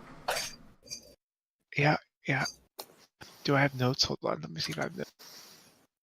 If you've got notes supersede a wisdom check. If you can actually remember, then character can actually remember. Nope, my entire notebook is about loot and gold and platinum.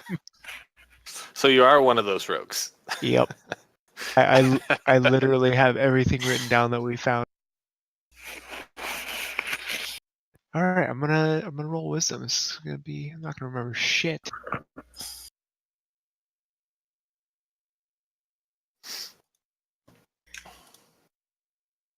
Yep. Yeah, you have. Definitely You don't remember. cannot remember how Ren got you guys in last time. There was something with the door, and then the door not actually being the door, but it being behind the door, and then she showed them something, and then that's pretty much all you can remember. All right, I might try to go find Ren. She might be at the bar this late. All right. Is somebody's Skype unmuted? I don't I think. don't think so. I don't have Skype open, so. It looks like I'm good. I don't know. I just was hearing our conversation back again, or stream up, maybe not muted, something. I don't know. I'm not sure. All right, so you're gonna head on over to the tavern. Are we gonna go see Ren? Is that what we're doing? Yep, you need to come. Okay. Well, that's what Kylar's doing. He's heading back over to the Drunken Fish. Uh, Are you gonna go? does he gather tell your- me why he's going? Does he tell me why he's going to the Drunken Fish? I don't know. Wait, are we not Yeah, you- falling all together We're as a group? we're gonna go or- grab a beer. No, Kylar separated himself What? from the group so he could try Oh, to get into the okay. Thieves Guild.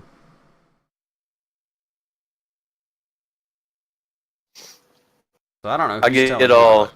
Since I don't have my plate armor, I go ahead and get myself dressed up as probably a dock worker. You know, something along those lines. Head to the old Drunken Fish with Skylar. With soft hands like those? I'm a supervisor. Oh, now you're totally kidding.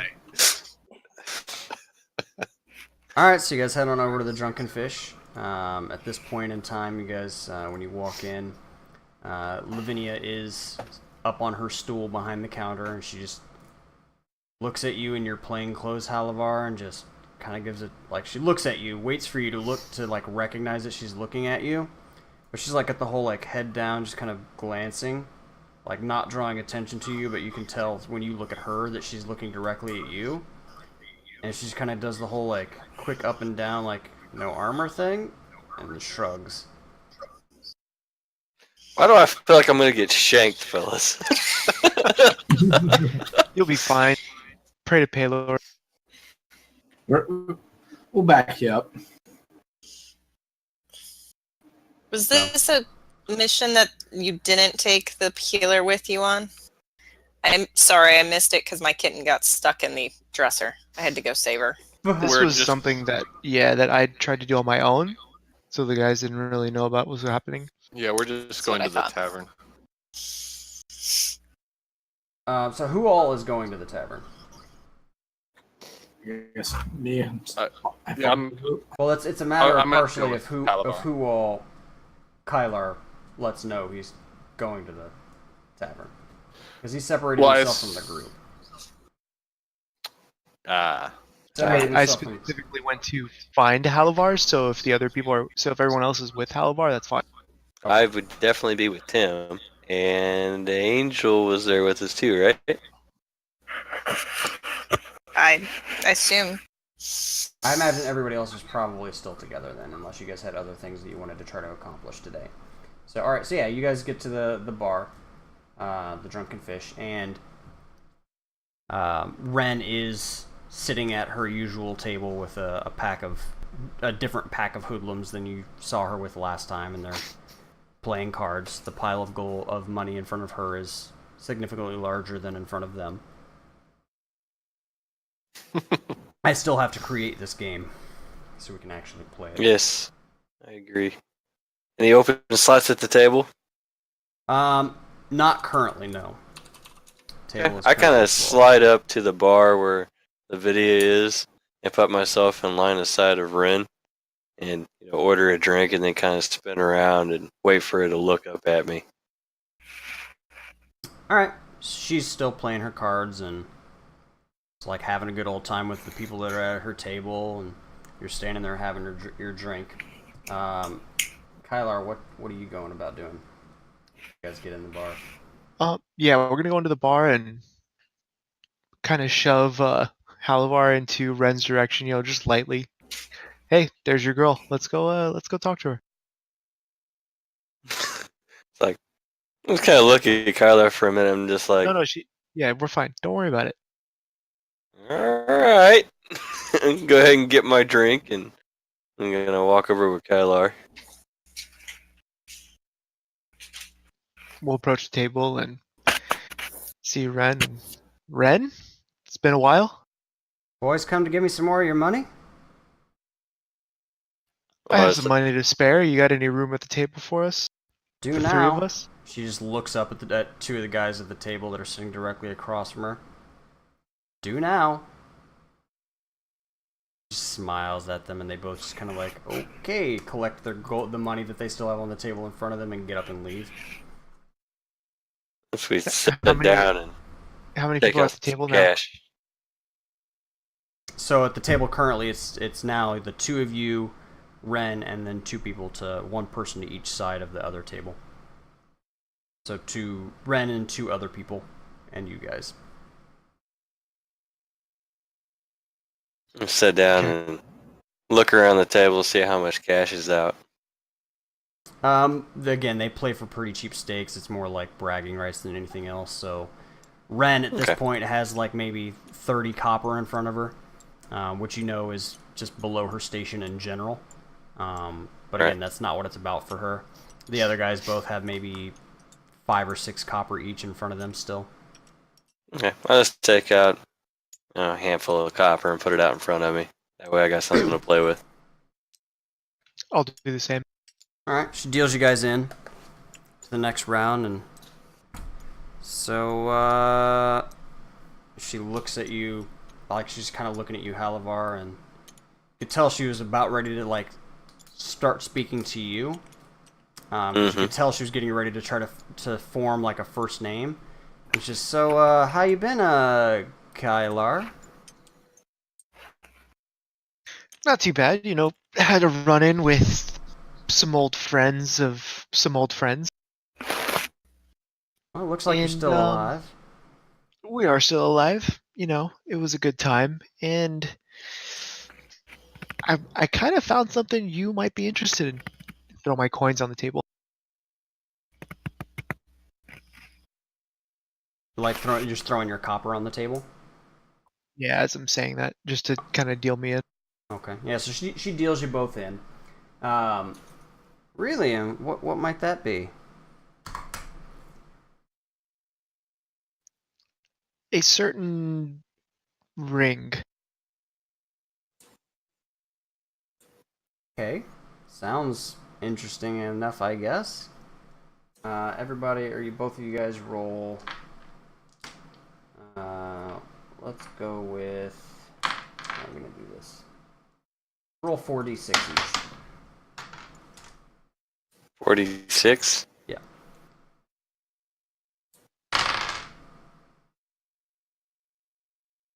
Oh, I roll d4s.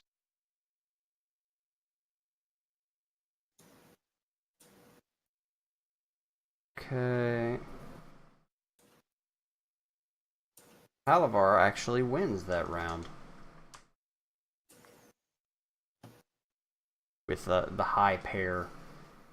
So you get the at this point what would it be like? Oh, actually I only rolled Ren. How about the other two? Tie for Kylar. And that is almost a straight, but not quite. So yeah, Halavar wins that round. Gets the what is it at this point? Like the 5 copper that's on the table, effectively. So Kylar, tell me more about this ring that you're talking about. Have anything to do with the acquaintance that I helped direct you to last time? It does, and I need to speak with him again. Well,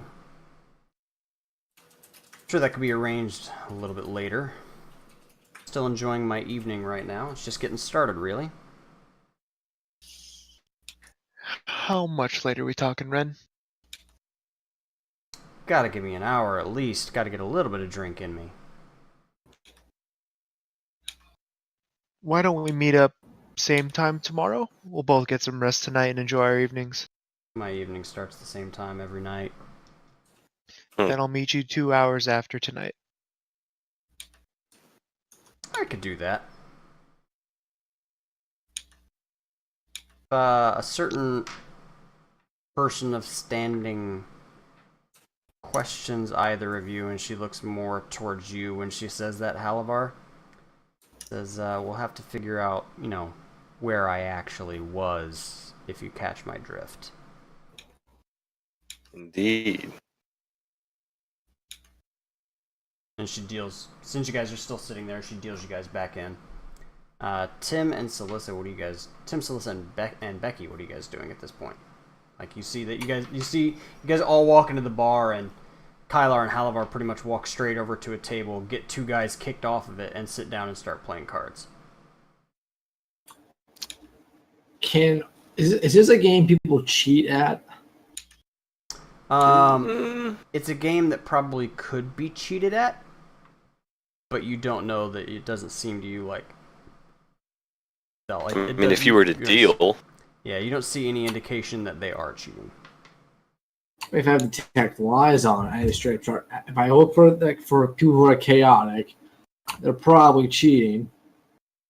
It's not how chaotic alignment works. Yeah. They're just bad people, okay? They're just bad people. Are there any empty seats across the room from where the card game is going on? Yes. The night shift for the tavern is just kind of starting to pick up, so there's still a fair amount of open seats, just not at the table that they were at. All right, I'm gonna try to position myself across the room, hopefully back towards the wall, and watching over towards the game. Particularly, I'm gonna just try to watch Halavar's back since he isn't wearing his normal armor. I appreciate that, Tim. Good looking out. Okay. So Becky's just kind of watching the people playing the game to see if anybody's cheating.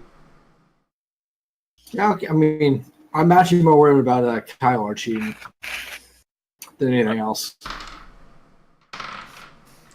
Okay. So, Alyssa, what are you doing? This is your first I'll time. go and sit like, with Tim. your first night in town, and they bring you to a seedy, like, port bar. Random port bar. Yeah, I'm digging it. I'll go and sit with Tim, but I will go and sit where I can see the door. Okay. You're able to set that up pretty easily. It looks like for as much of a port bar as it definitely is. You can tell that there's dock workers and all manner of people in here. And even as rowdy as it starts to get as the evening goes on, you could tell that there is a respect within the bar not to go past certain bounds. But so, I mean, like, there's no fights that really seem to be breaking out or anything along those lines. Like, a couple of disagreements across the far side of the bar. Two guys stand up across from each other at the table, like kind of squaring off, like they're gonna fight. And then a waitress comes over and starts talking to them, and they both just like see them both just like nodding and look at each other, look at the waitress. They each give her a coin. She comes back with 2 big steins, and they just kind of like pound the mugs together, chug them down in one go, and then like go back to sitting down and doing whatever they were doing before, rather than starting to actually fight. So it's a weird situation for a bar, as far as you're concerned. Like, you may not have been in a whole lot of them, but you know that usually port bars This doesn't sound like the normal. Yeah, they're usually a little bit more rough and tumble places than this. Halavar and Kylar, go ahead and roll your 4d6 again.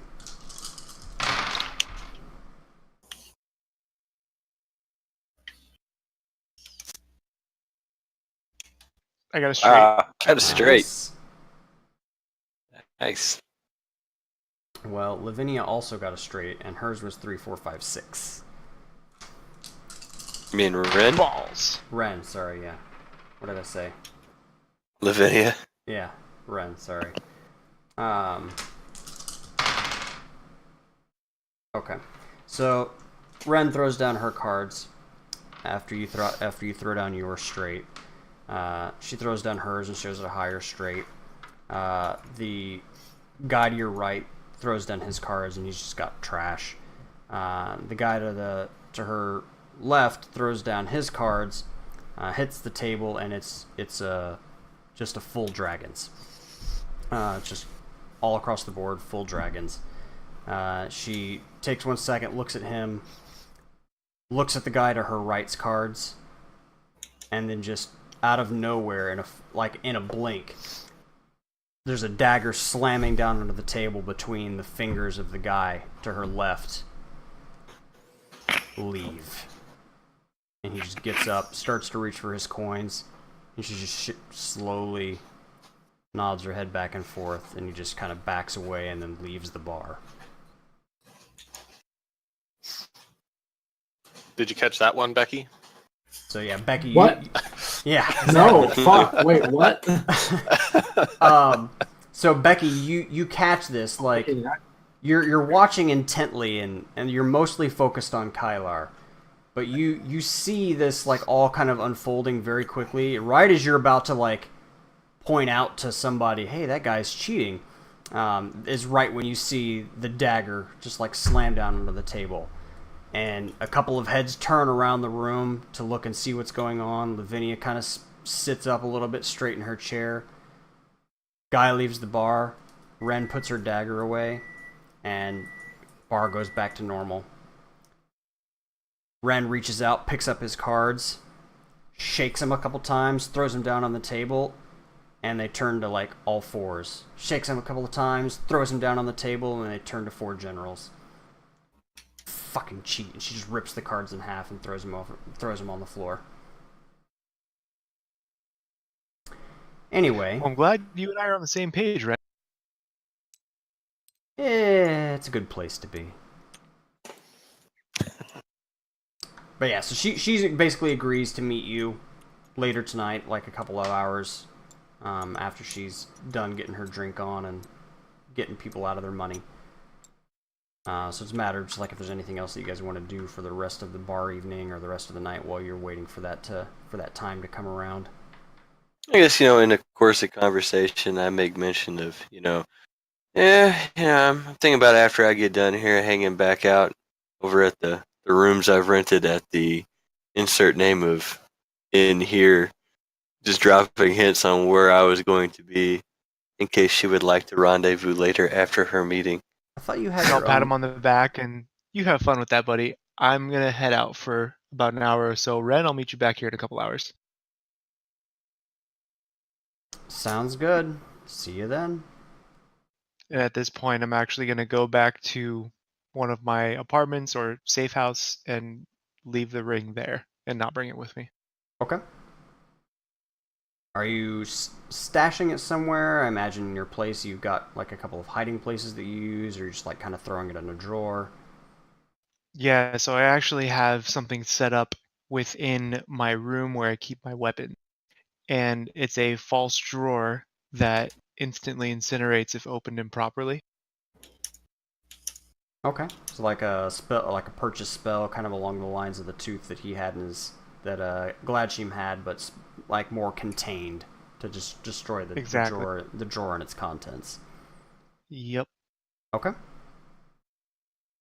And then as I leave, I set a trap on the top of the door.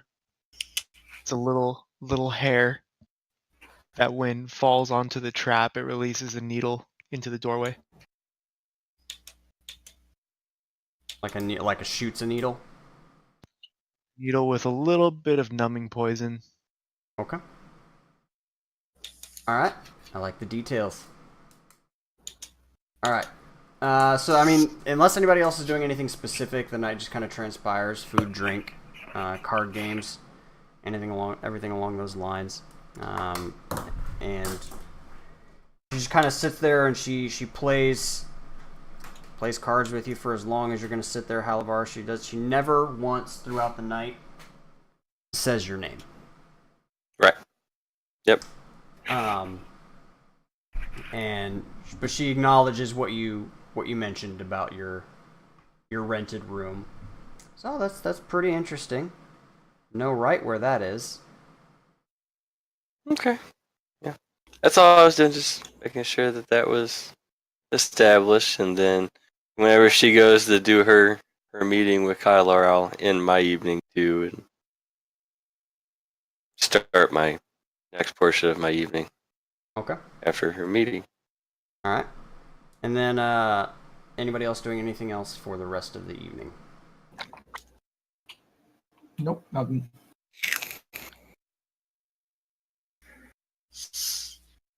Tim, Becky, or Celissa, Becky. I said nothing. Celissa and Tim. Sorry.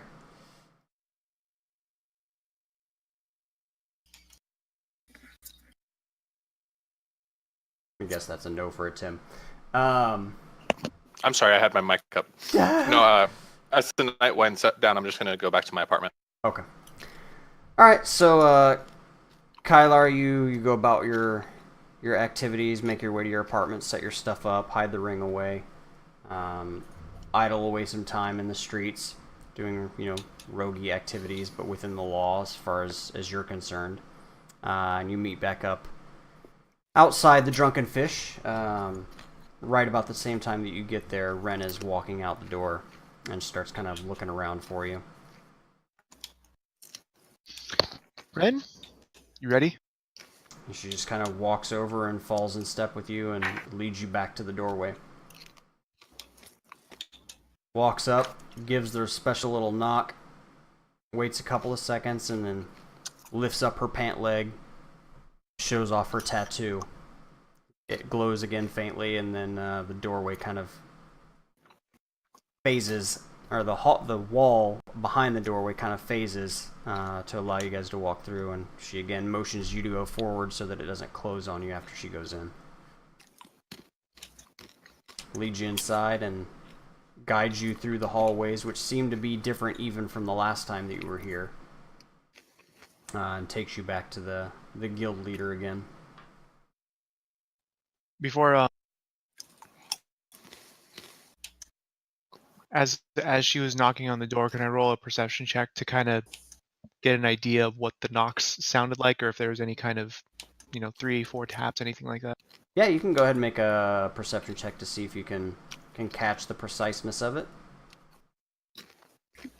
Ugh, I always forget. So 14. You think you might have it. You're pretty confident that you've got it.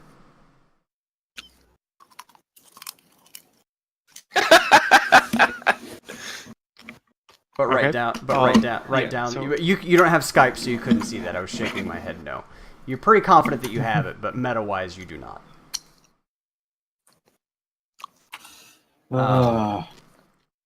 But she leads you in. She guides you through the hallways and takes you back to the guild leader. Kylar, Okay. 2 visits so soon. I missed your pretty face. Oh, I'm sure you did. Most do. What brings you this time, officer? We found so many cool things. So much loot. Probably loot you would be interested in. Oh, where is this loot? Come to bring me a share, have you? Buy your way back in? Leaving the officers, Yes. as we discussed shortly?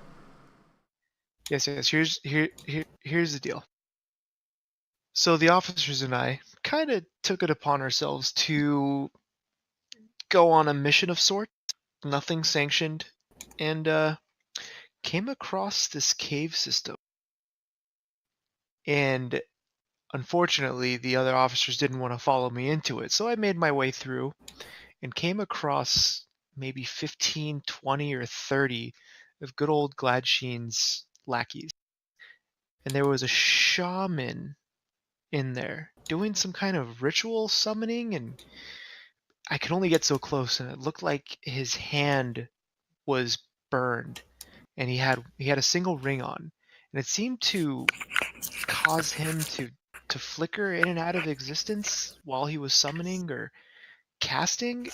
And at that point, I knew I had to get out of there and try to either contact you or get back with some reinforcements. Do you know anything about a shaman hiding out, kidnapping people? There were people in cells and cages.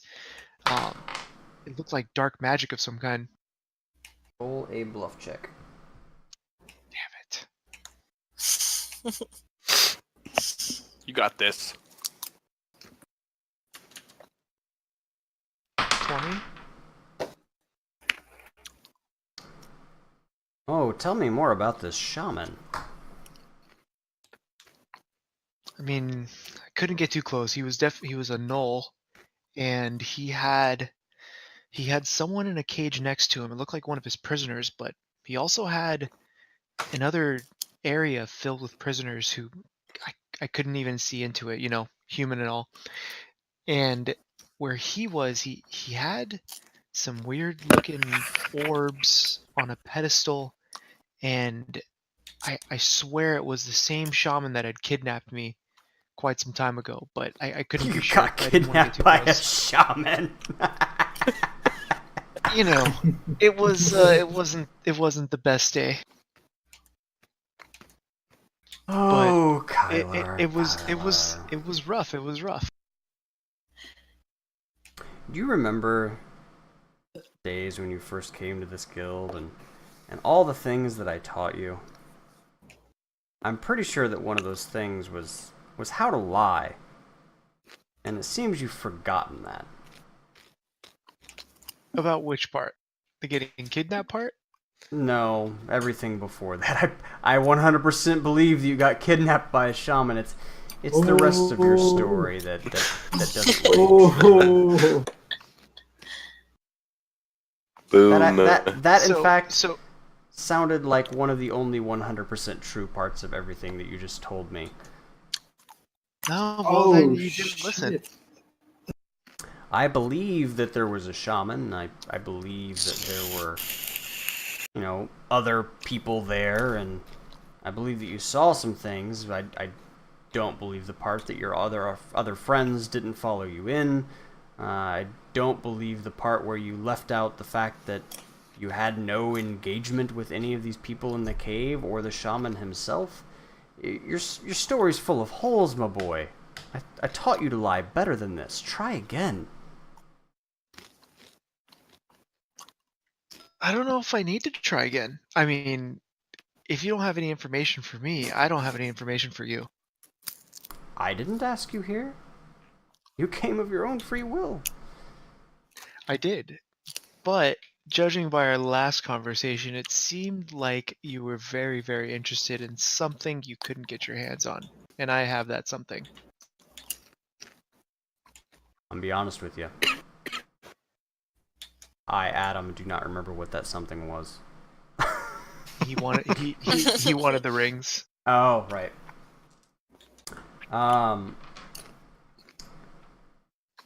Well, do you have the ring for me? I'm not that stupid. Do you think I would bring it straight to you? Come on now. So you have it. Define have it. You have knowledge of where to easily obtain it. It is within your easy grasp.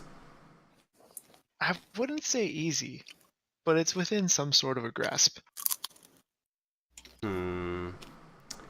What's it going to take to get it from you? I want to know why you want it.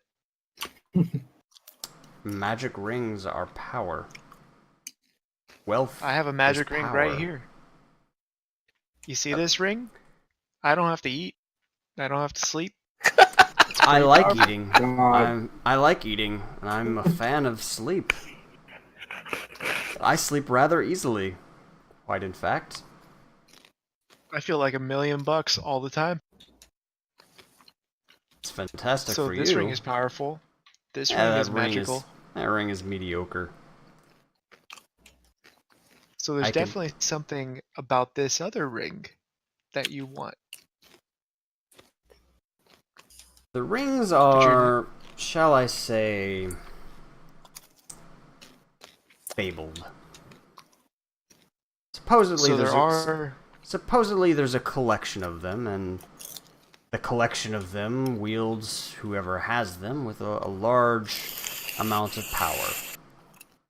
I'm not quite sure exactly what that entails, but more power is always good for the guild.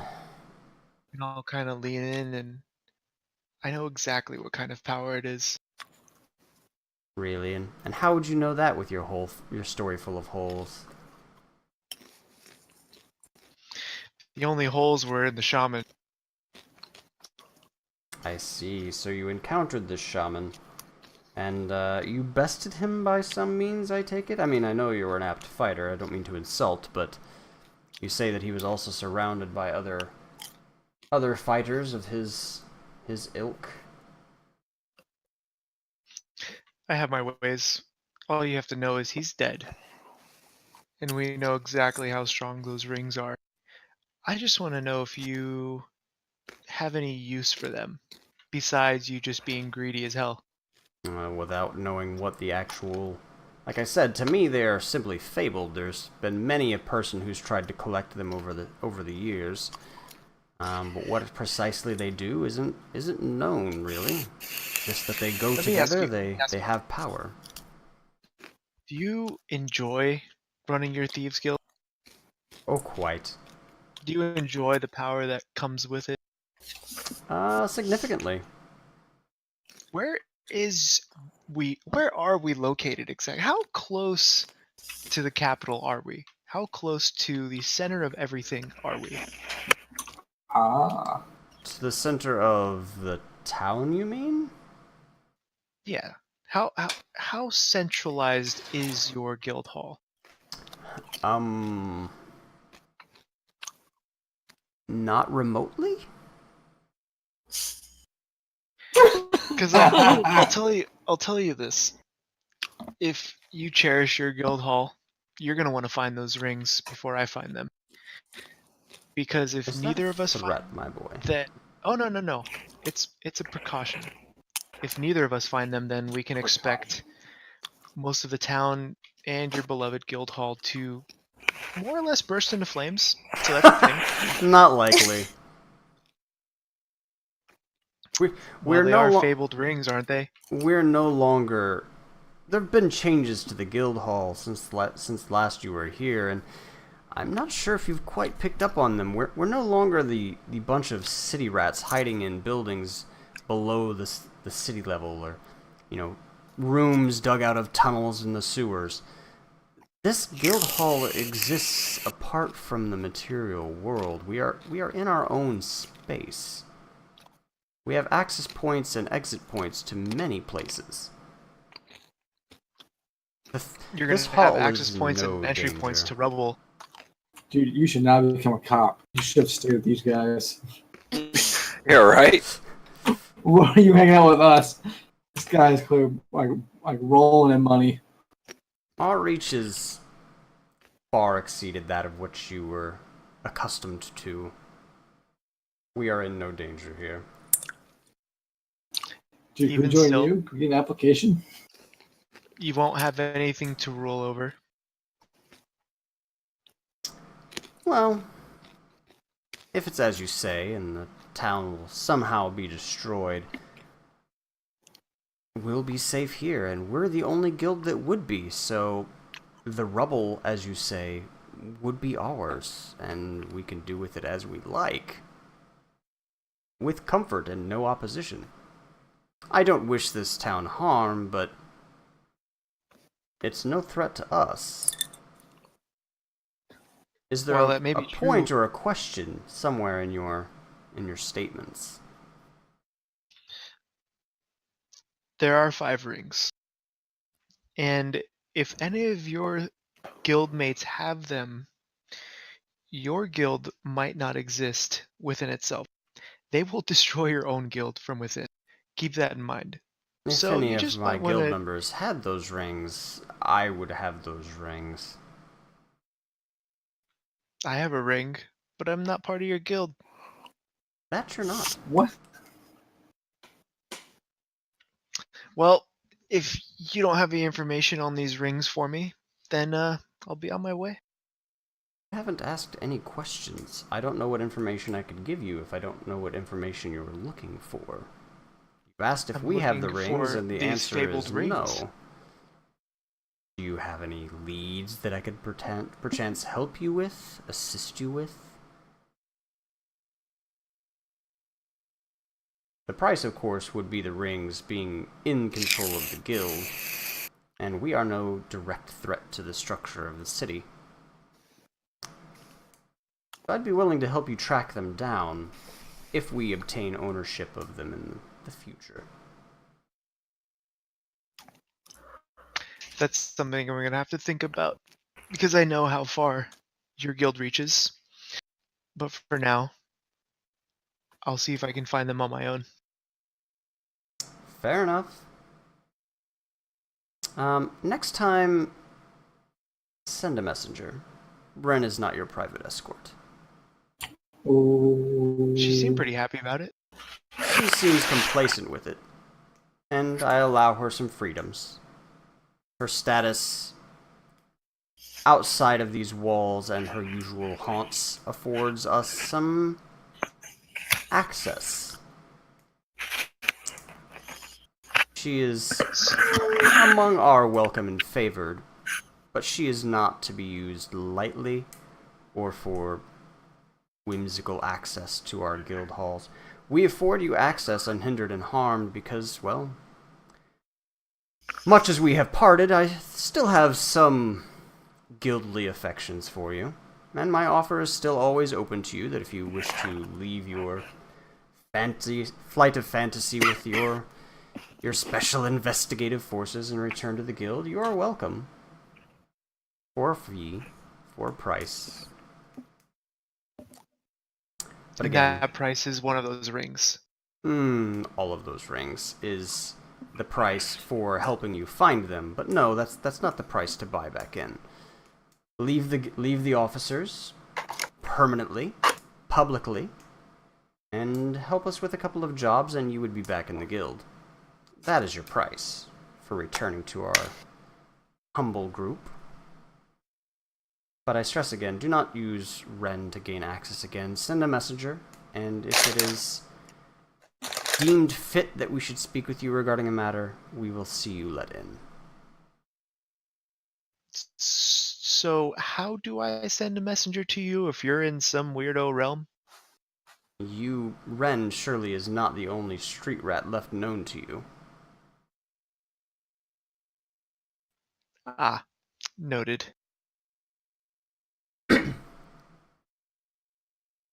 Anything else, Kylar, my boy? Nope. Well, I pray our next meeting is not within rubble. Well, make haste. And I'll stand up, kind of do a little bit of a bow, and be on my way.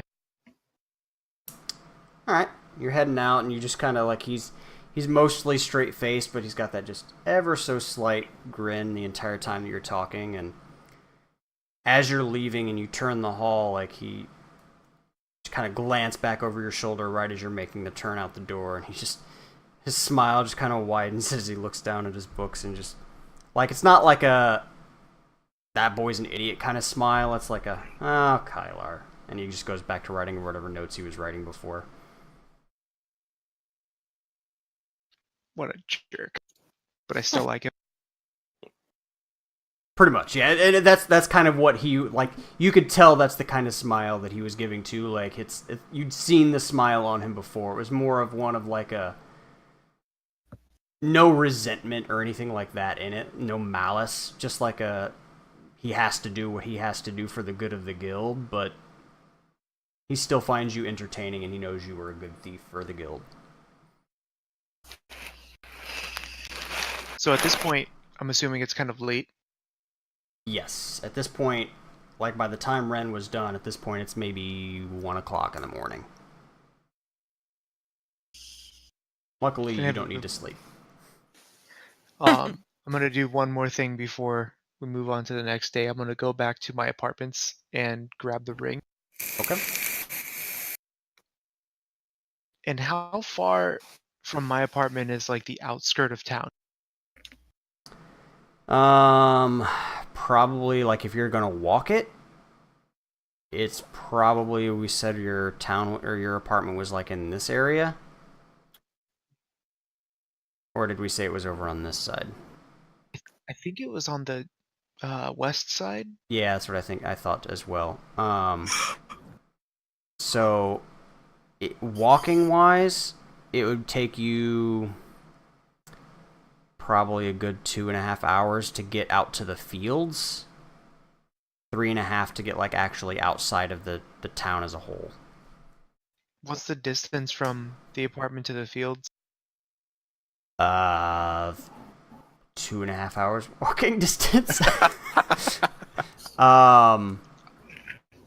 Just so I can get an idea for how far the ring would need to be.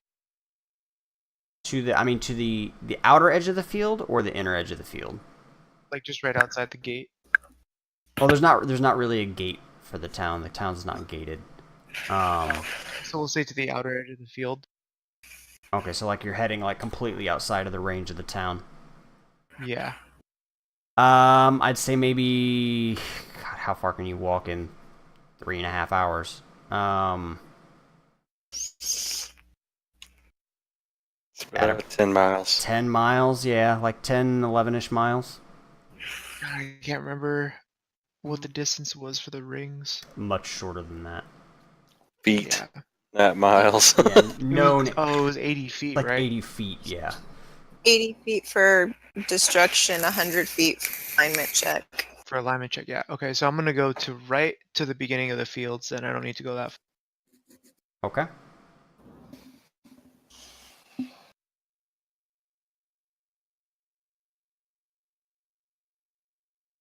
Doing at those fields.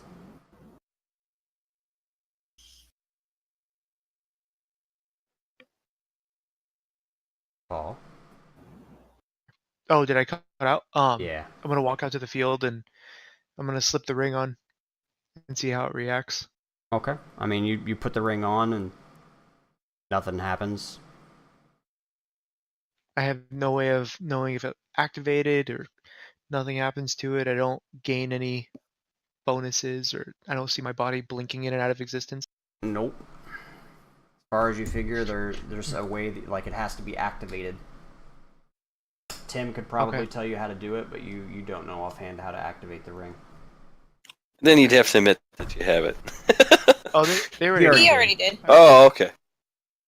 I'm gonna slowly, walk my way back to my apartment with the ring on and see if anything happens. Okay. Nope. Nothing seems to go. Nothing seems to transpire.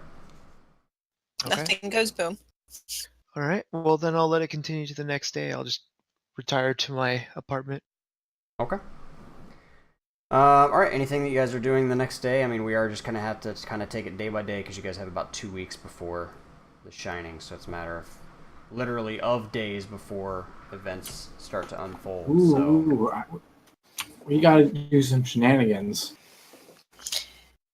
I'll start If- checking with the church records or with the order's records to try and find the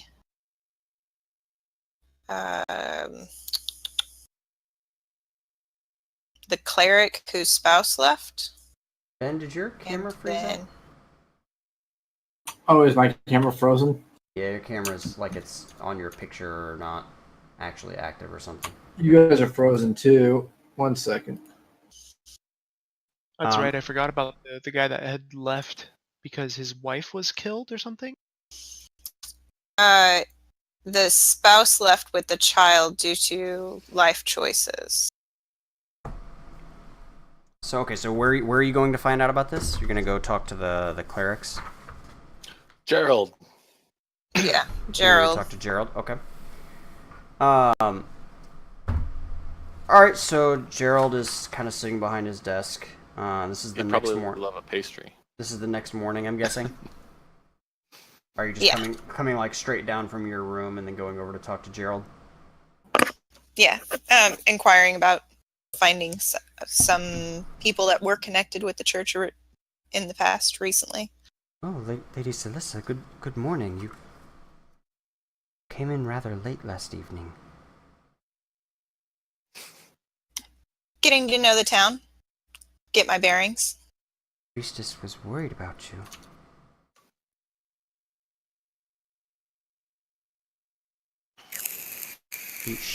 She advised you to get some rest in your quarters, and you pretty much immediately left. I'm well rested. Okay. Well, Okay. how can I help you? So I'm trying to find some church records on a priestess, and I think it was a cleric, right? Those were the two immediate ones that we thought we could find through the church, right, guys? Mm-hmm. Yeah. So Well, I mean, that's rather vague. Do you have any? I mean, Is there a records keeper that I could go to get more information? I mean, I don't want to impose on you. I'm sure the priestess has plenty of interesting activities for you that day. well, for records regarding any of the priestesses of our order in this town, you could speak with Brooke Petham. She could probably help you. She maintains the records for all of the priestesses of the order. For the clerics, well, you would have to speak to their headmaster to see who you might. I don't deal directly with them. I only work for Our Lady of Light, and I don't really have contact with the clerics as such.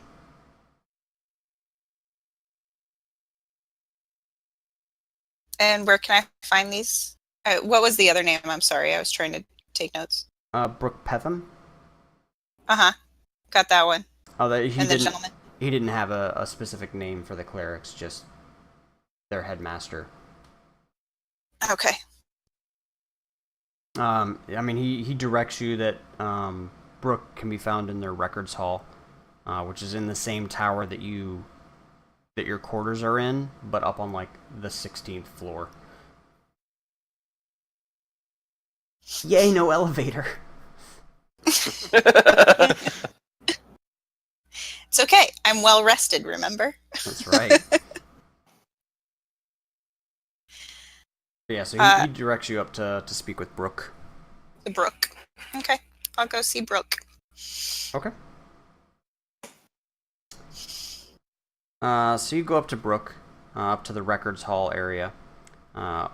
Open the door, and it's just, there's a massive room. Like, as you step into the doorway, it's kind of like the same thing that Kylar experienced with the guild hall, except there's no, like, passageway that you have to finagle your way through or anything. Like, you open the door and go inside, and the room itself seems bigger than the tower that you're in, and goes, like, seems to go way back into the shadow. And just behind the counter sits a pretty thin woman of average height, at least as far as you could tell from her sitting down. She has very wavy shoulder-length hair and roundish, almond-shaped brown eyes. She's a little bit older of a lady, human, and she just looks up at you. Hello, my dear. How can I help you? The light blesses you, Brooke. Oh, and Paylor bless you too, sister. Many thanks, sister.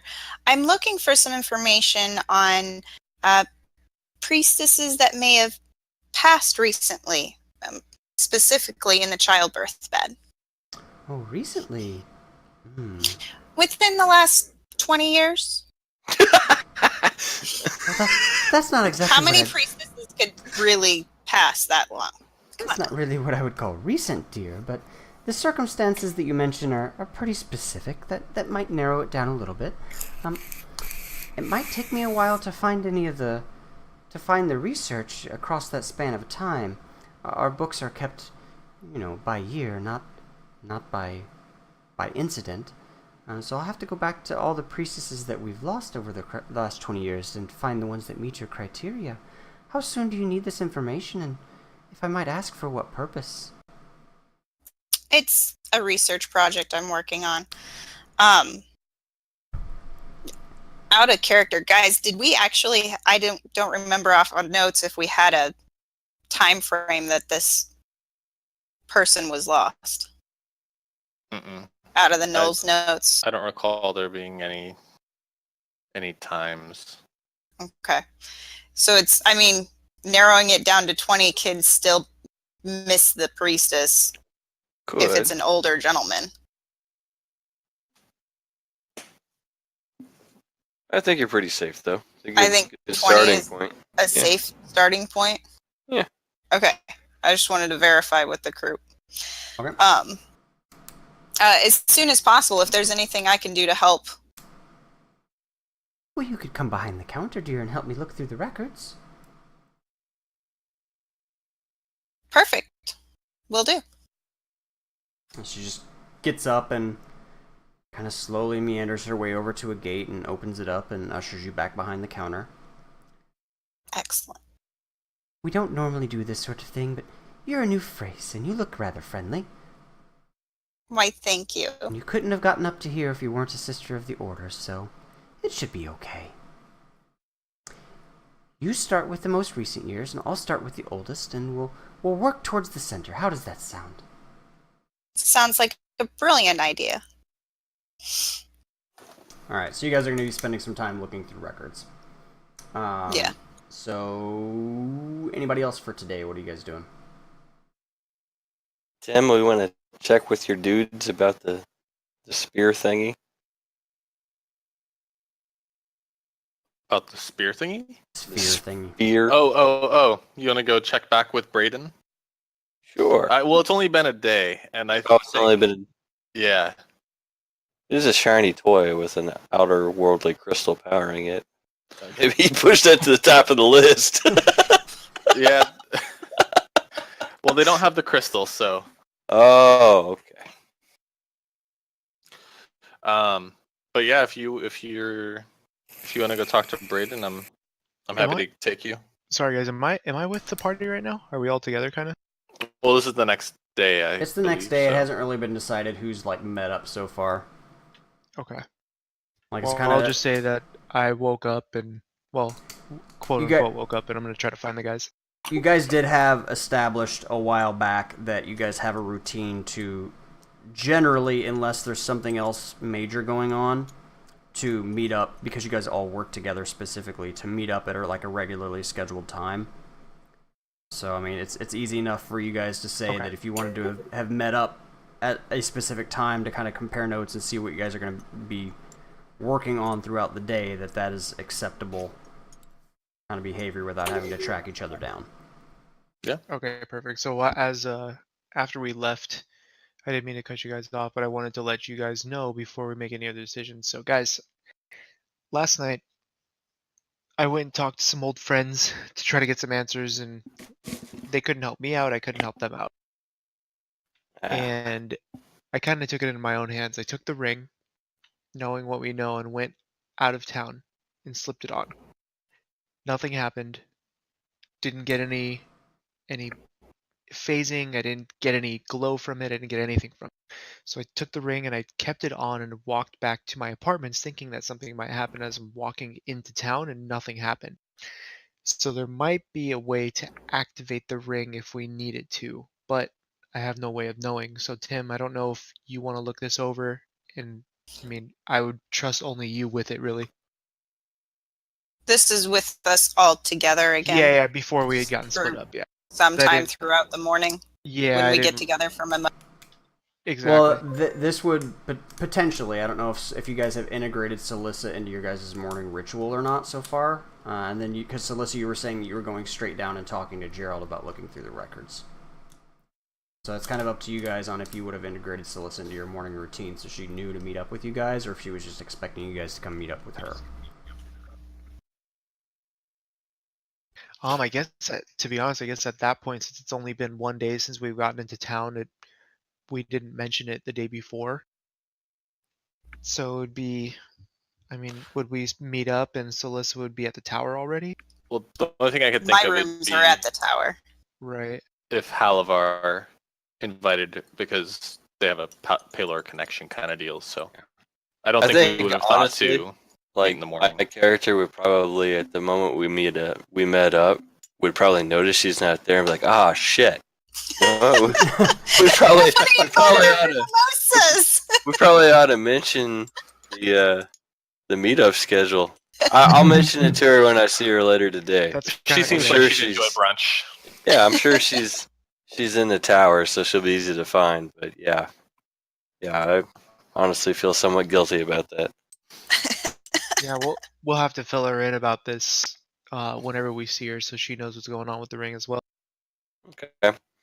Well, do we want to discuss what we're thinking about? You know, we've got the globe dealy with the planets that we're still curious about. We've got the notes on 5 different individuals. Four individuals. Did Celissa mention that she was going to go after any one? Yesterday we did ask Gerald slightly if they had any records of past clerics and priestesses.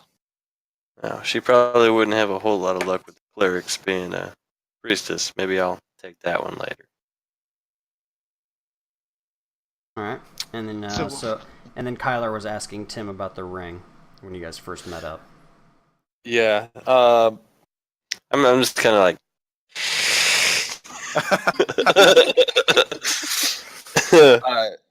I'm happy to. It did what with it? But not here. It'll definitely have to be a more private setting. I don't really know how much I want the ring to even fall into anyone's hands here. Just because we don't want anyone to accidentally activate it. So, I agree. did I understand correctly that, when they're worn and they come within a certain distance of each other, depending on how many there are, different things happen? But see, Yes. here's the Is thing, that right? Alvar. I remember in the heat of battle, that shaman had whispered something before his body started to blink in and out. Oh, I'm not gonna deny that I'm sure that that ring has got some sort of power that should not be tampered with. But Right. what I I'm mean thinking- is this thing could be like a homestone. So, like, let's say, for instance, we were to, I don't know, park someone who doesn't need to sleep or eat somewhere where the king is going to be. As soon as anybody else came within range, something's going to happen. And as long as we it's just don't not know. all of them, it's not catastrophic. If it's like one of them, where you get like a tingle or something. We do, or the story goes. So Celissa is working on finding someone that could potentially have one that's linked with the clerics or with the priestesses. Mhm. If we find two more people or one more person on top of hers, we can safely activate one of the rings at a time. That way, it'll allow us to track down the other ones without everything exploding. I got you. I understand now. Sorry, I'm. So if you know, I know Tim is cautious, and so am I because I kind of like my body parts, Yeah. in most of the town. Shaman's hand was kind So, of chewed up, so yeah. and that was because he tried to use all of the rings and couldn't contain them. So I think we should go with caution on this. And I know I kind of took a risk to see how it would react last night, but I couldn't. I was frustrated and couldn't get any answers. So we can just keep it with us, and I'll just keep it on my person, and we could try to lock down one of the other individuals that might have a ring. Are you somewhat concerned that some of your past associates are going to gank you, take the ring? After the conversation Because I had, I don't think so. Slightly worried about that. If discern lies, like not the spy, damn it, I have to cast that beforehand. Oh well, I believe him. Alright, I think we'll be safe. I believe him, but not all of us were righteous people before we found the light and joined the investigative unit. That is true. But I will say that Kylar has some history. the people I spoke with last night, if they wanted to turn me upside down and try to find the ring on me, they would have, and they didn't. Wait, Okay. Did you have the ring on you? I didn't. Did you? Nope. Don't make me use discern lies. No, you can. I Well, trust you. I like the plan. So I have to assume that Celissa is probably going to go and deal with the priestesses because that's the quickest thing for her to find out. So maybe I'll take the other church angle and I'll go hit the clerics. And when I see her in the building, I'll make sure to tell her about our morning second breakfast. And then were What you guys still the- gonna go the look at the notes on the globe? other one? Meta Oh was. yeah, the globe. Well, I mean, I'm It's up- definitely it's up to you curious about guys. it. It's like, I'm curious about it, but at the same time, Tim made a good point that it's only been a day, meta-wise. So, I mean, I'm kind of have like a 13 intelligence here, so I don't know how long it takes for genius people to figure things like that out, but It seemed like something that they're going to toy with for a little while, so okay. I think we have some time before there's any real information to be gained. Gotcha. So, I was gone last week, so I'm depending on your notes, Angel. Explain to me the whole thing with the cleric. What was his history? Just so I don't sound like an ass when I go in here and talk to these clerics. The cleric you're trying to find is the one who transferred to the capital Mm-hmm. with his child, leaving. The spouse transferred to the capital. Right, so leaving the wife here after he divorced her with Right. nothing. Right. The cleric is the one that left the spouse and went to the capital with their child. So you're trying to find out his information so that we can, discover track the relationship to the his wife. spouse. Okay, so we're thinking that the wife has Correct. the ring. Okay, I got you. All right.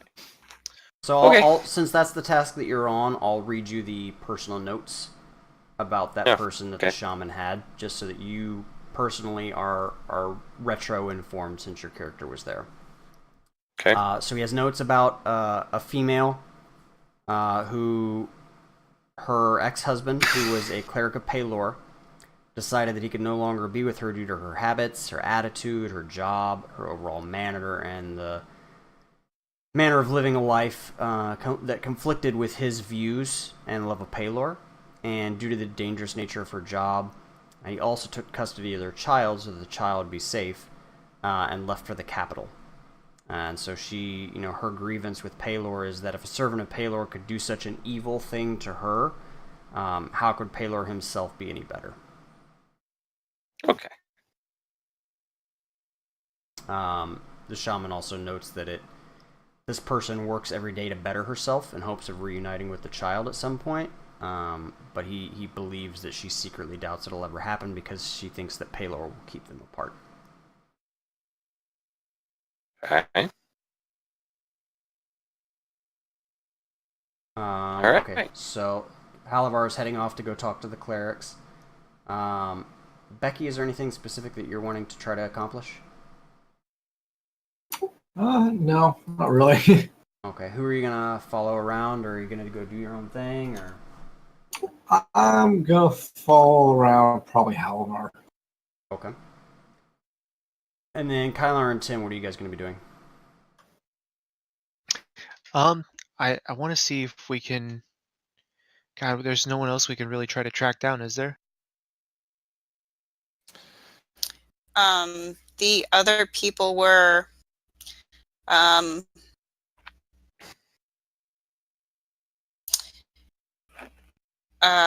one of them was a woman that was blessed with a child, miracle child.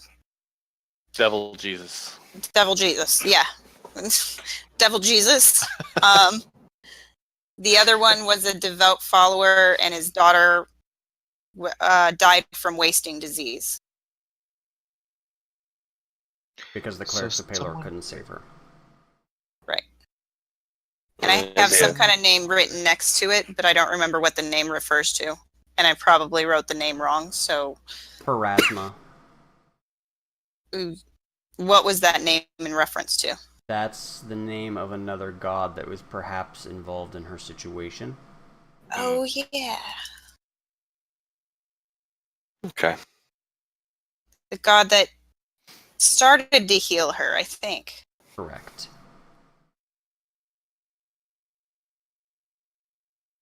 Okay, I've updated my notes now.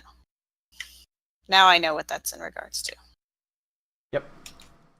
All right, so Alyssa, you're still pouring through records. At the rate that it's going, you're pretty sure this is going to take you the majority of the day, if not a couple of days, to go through all of these records between the two of you.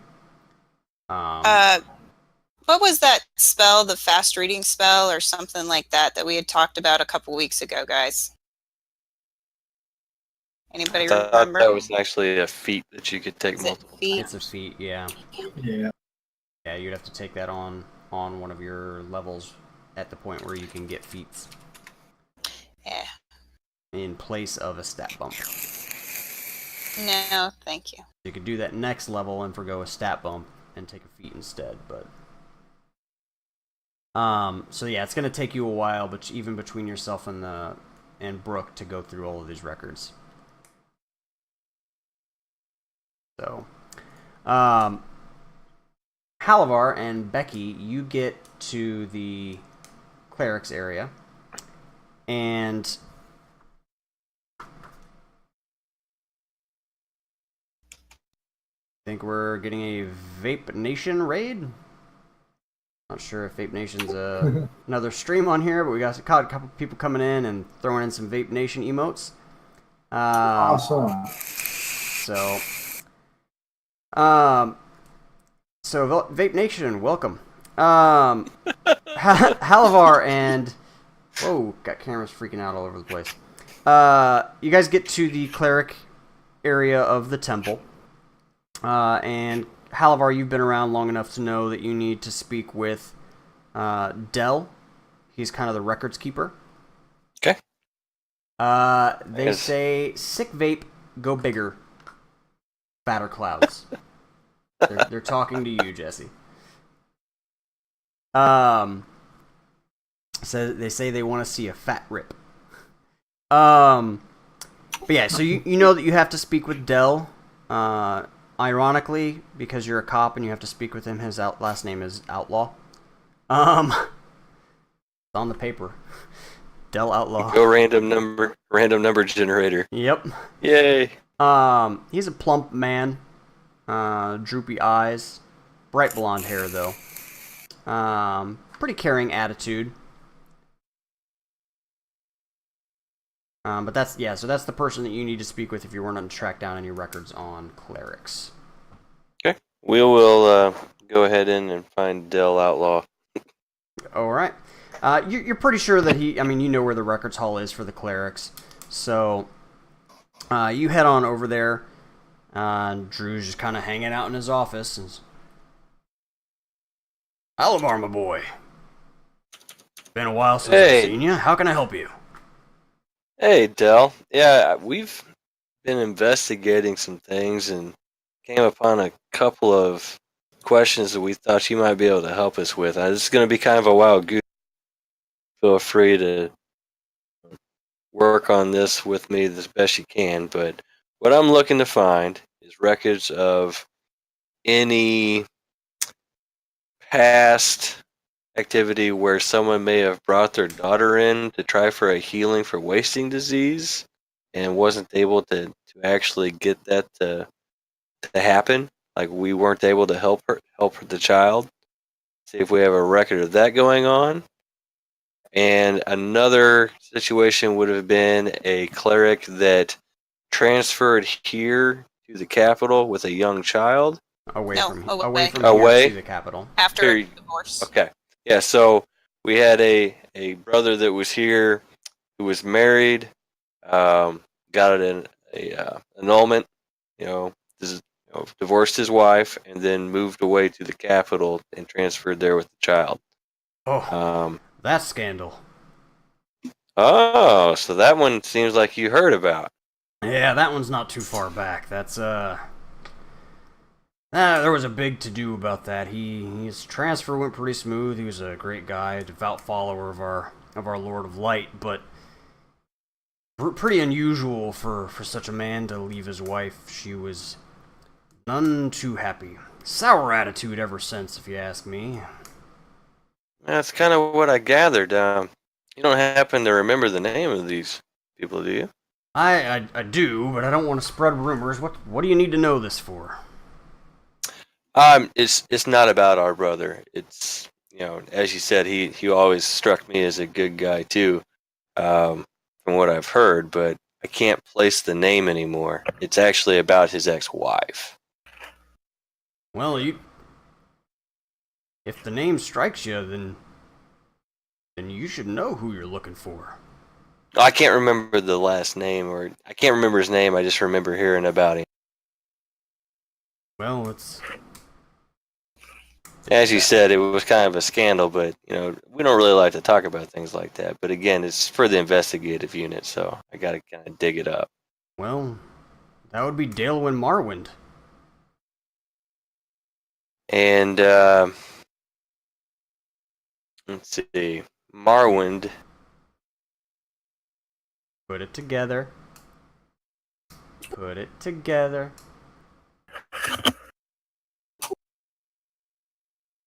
Anybody in the party want to help Jesse out here? Yeah, I'm drawing a blank here. Anybody? I got nothing. My wisdom's terrible. You guys very specifically know somebody with the last name Marwind. I mean, I'll meta it to you if we have to, because it's not something that your characters would forget. Okay, because I take pretty thorough notes, and I don't know that I ever... Look all the way back to the beginning. Yep, all my notes are loot. Hold on, let me see. The boys or the Vape Nation say they want to see one more big fat rip. Ooh. Make it a big one. One thing to note, this isn't a drip, so I don't actually straight lung it. This is a Nautilus X, so it's meant to actually just intake from the mouth. But I'll try for you boys. Oh. Oh. Did Tim It's find our it? boss. Different type of baby. Oh, it's Myrtle? Myrtle, Mar- Myrtle, Myrtle. Margle Marwind is your boss. Ah, boy, that's just gonna be great. Okay. So this is off topic. I was reading through my notes and I was like, we were supposed to find some bracelet in a cave outside of town for some dude at one point. Do you guys remember that? I do remember Yeah, that. Yeah. that was a Yeah, side we- quest we yeah, could go on. Yeah, we took I his wanted money. to go on the side quest because then we would have been really close to the end of the world, and Adam would have had to either come up with something to put us on the right path. Yeah, we're totally doing that side quest though. Yeah, after okay, the good. world. Well, We're still I doing would have that? let you guys do whatever the hell you wanted, and if you missed the end of the world, you missed the end of the world. Like, that's on That you would guys, have been not on so me. much fun. That's But not- yeah, that's- like that's not my apparently it's decision. like some ancient, fortress underground in a cave. That's totally got me written all over it. Going, it's just not yet. All right. So- On the revelation that it's your boss is currently now Probably. implicated in this conspiracy in some manner. Mhm. You guys now have some sort of an idea why she may not have wanted you guys pursuing this at all this entire time. We can That's try using the tech wise again. completely interesting. I'm willing to put my nose on the line. All right, so to get punched in I'm the face starting again. to click together there. I was like, that's. Thank you. I tell you, I just couldn't remember the last name at all. It was blanking on me. Thank you so much, Del. Oh, Any not a thoughts problem. on the healing that seems to have gone awry? I seem to recall that there were some details about maybe another god had started the healing, and Barasma, perhaps. Barasma. Erasma? Well, she is another god, but I'm not sure offhand. That one I might have to research. That's maybe I something just that happened thought I before my would- time, or Yeah, I thought I'd bring up the details and just see if we would have kept a record of, another god starting a healing, apparently not being able to do it. The guy would have mentioned that whenever he came here to see if he could get some help from Paylor's Light. May help in tracking it down. well, yeah, I'll take a look into it for you, see if I can sort anything out. But yeah, nothing immediately comes to mind. That one will have to be searched through the records. Might take me a couple of days just to see if I can enlist some help to go through our detailed records and locate anything that might be of use for you. I don't know that we would, if you don't find anything within a decade, maybe two, don't go any further back. Oh, all right. Well, that'll help keep it narrowed down a little bit. All right. Well, I appreciate it. Anything I can get for you? You guys kind of don't get a lot of lunch down here. Want me to bring you something? Maybe some pastries? Oh, pastries would be delicious. Yeah, if you got anything, any fruit-filled ones, that'd be great. Oh, Got anything Ooh. strawberry? We got strawberry. So Strawberry go ones ahead and get amazing reviews. say goodbye, They're and, to die for. and we'll go ahead and head out, and I'll arrange for some pastries to be sent to Dell. Oh, thank you. That's mighty kind. Hope that you get what you guys are looking for. It's curious that your investigation leads you back to your boss. I mean, I don't know why she would have you investigating something that would lead right back to her, but whatever. Not my place. Yeah, it's gonna make for an interesting conversation, I'm sure. But Well, that I'm sure too. Hmm. Just be sure she don't stick you with something. I generally do the sticking, but we'll make sure that doesn't happen. He just gives that a big old chuckle. All right, Well, we'll go ahead and head off. catch you around. So like I said, I go ahead and handle making the arrangements for his gesture reward for helping research, and then I'll see if I can't slide up to see if I can't find Celissa. Alright. So you go on over to back to your another area of the temple. over to where the sisters are, basically. And Gerald is sitting in his desk out in front of the priestess's office, and he looks up at you and... Yes? I was looking for Priestess Alyssa. Have you seen her this morning? She is, I believe, up with Brooke in our research area. On her records. I see. Is that an accessible area, or do I need to send a runner? You could be escorted to records, I imagine. As long as you stay away from the dormitories and the bathing levels, you should be fine. I will try my level best. Let's pray that it's good enough, Paladin. We know how your sort love to spread Paylor, but we believe in his light, not his milk.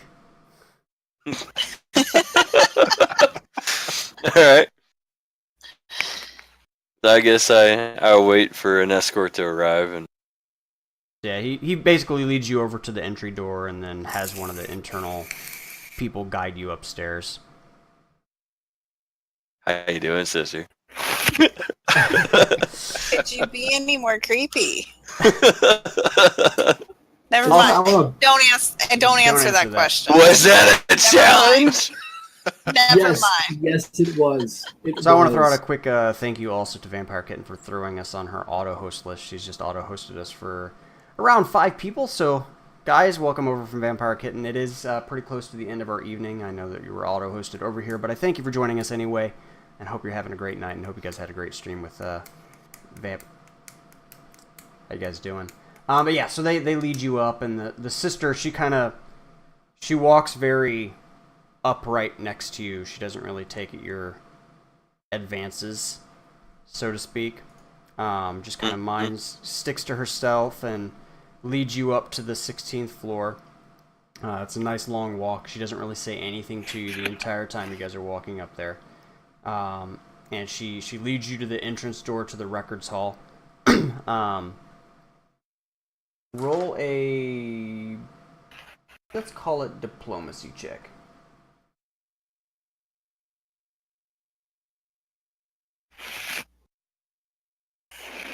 $23. 23, okay. So she leads you up there, and she just kind of opens the door and holds it for you to walk through. And then are you just kind of going to go in the room? Mm-hmm. Okay. So as you're walking in, she kind of glances to see if Becky's paying any attention, and seeing that Becky is kind of just looking around at everything and taking it all in and not really paying attention to specifically you, but more where you're going. As you walk through, she just kind of lightly smacks your ass. Oh. Out of sight, out of mind, just kind of like more of a brush than an overt slap. Noted. And you guys are ushered into the room, and you don't really see anybody behind the counter. There's just an empty counter there. But there are books kind of laying all over the place. Okay. I guess I walk up to the counter. Is there any type of extremely convenient, annoying bell ringing device? There is a tiny little bell there, yes. I look at it and kind of get a grin on my face. I'm like, bing, bing, bing, bing, bing, bing, bing, bing, bing, bing, bing, bing. Oh, I'm coming, dear. No need to be obnoxious. And this little old lady kind of starts making her way up the aisles, and she peeks around you. Ooh. A man. And not the priestess. However, did you get in here?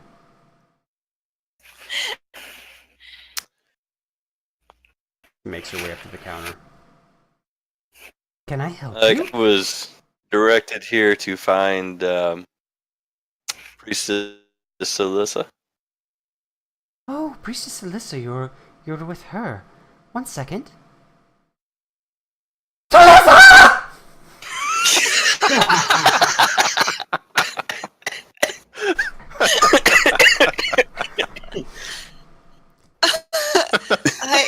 Yes. Thanks, blessed sister. You have friends. You have guests, as it were. Many thanks. And then Oh, she just leaves and goes back to her area where her books were that she was reading through. I'll bookmark my spot. I just kind of, I got just like I'm like, you have any luck? Good morning. Where have we gotten a decent anything from our research so far this morning? At this point, you're about 4 or 5 years back, and she's about 4 years forward. She reads a little bit slower than you do due to her age. And you have not found anything that piques your interest quite as yet. You come across a couple of potentials, but nothing that ends up ringing true for you. You're like, okay, this one might be interesting. Nah, it doesn't quite fit the situation. And so yeah, you're still just kind of going through records at this point. Okay. And then at that point, it is 12:12. So I mean, I'm fine if you guys want to keep going, but I know that everybody's probably pretty tired at this point. So if we want to call it and resume next, you guys have an intriguing new plot point, at least, that you could pursue. I guess before we call it, I just mentioned Celissa. I'm like, well, we struck some pay dirt, but it's bad news. So we need to have an emergency meeting, and I also wanted to explain, our meetup schedule. I forgot to do that, so I want to make sure that I inform you that we do meet up every day for breakfast and talk about what we're going to do for the day for investigative matters. But yeah, we definitely found a lead, but it's going to be something we're going to have to discuss. So, Adam, who was it? Grab my butt again. It was who grabbed Becky's butt. No, grabbed Halavar's butt. Oh, Halavar's butt. Yeah, okay. she was waiting for a moment when you weren't paying attention when Halavar was going through the door, okay. and grabbed and just lightly slapped Halavar's butt. Oh, I was wondering because I thought it was that kind of sisterhood. No. Yeah, she slapped. Okay. That's why you rolled a diplomacy check. Like you've been flirting with her this entire way up these 16 flights, and she's just been ignoring you. Okay.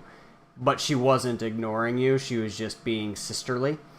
But yeah, so we'll go ahead and call it there for the evening, and then we'll resume. Anybody have any does anybody know if they're going to be out next week or any conflicting plans?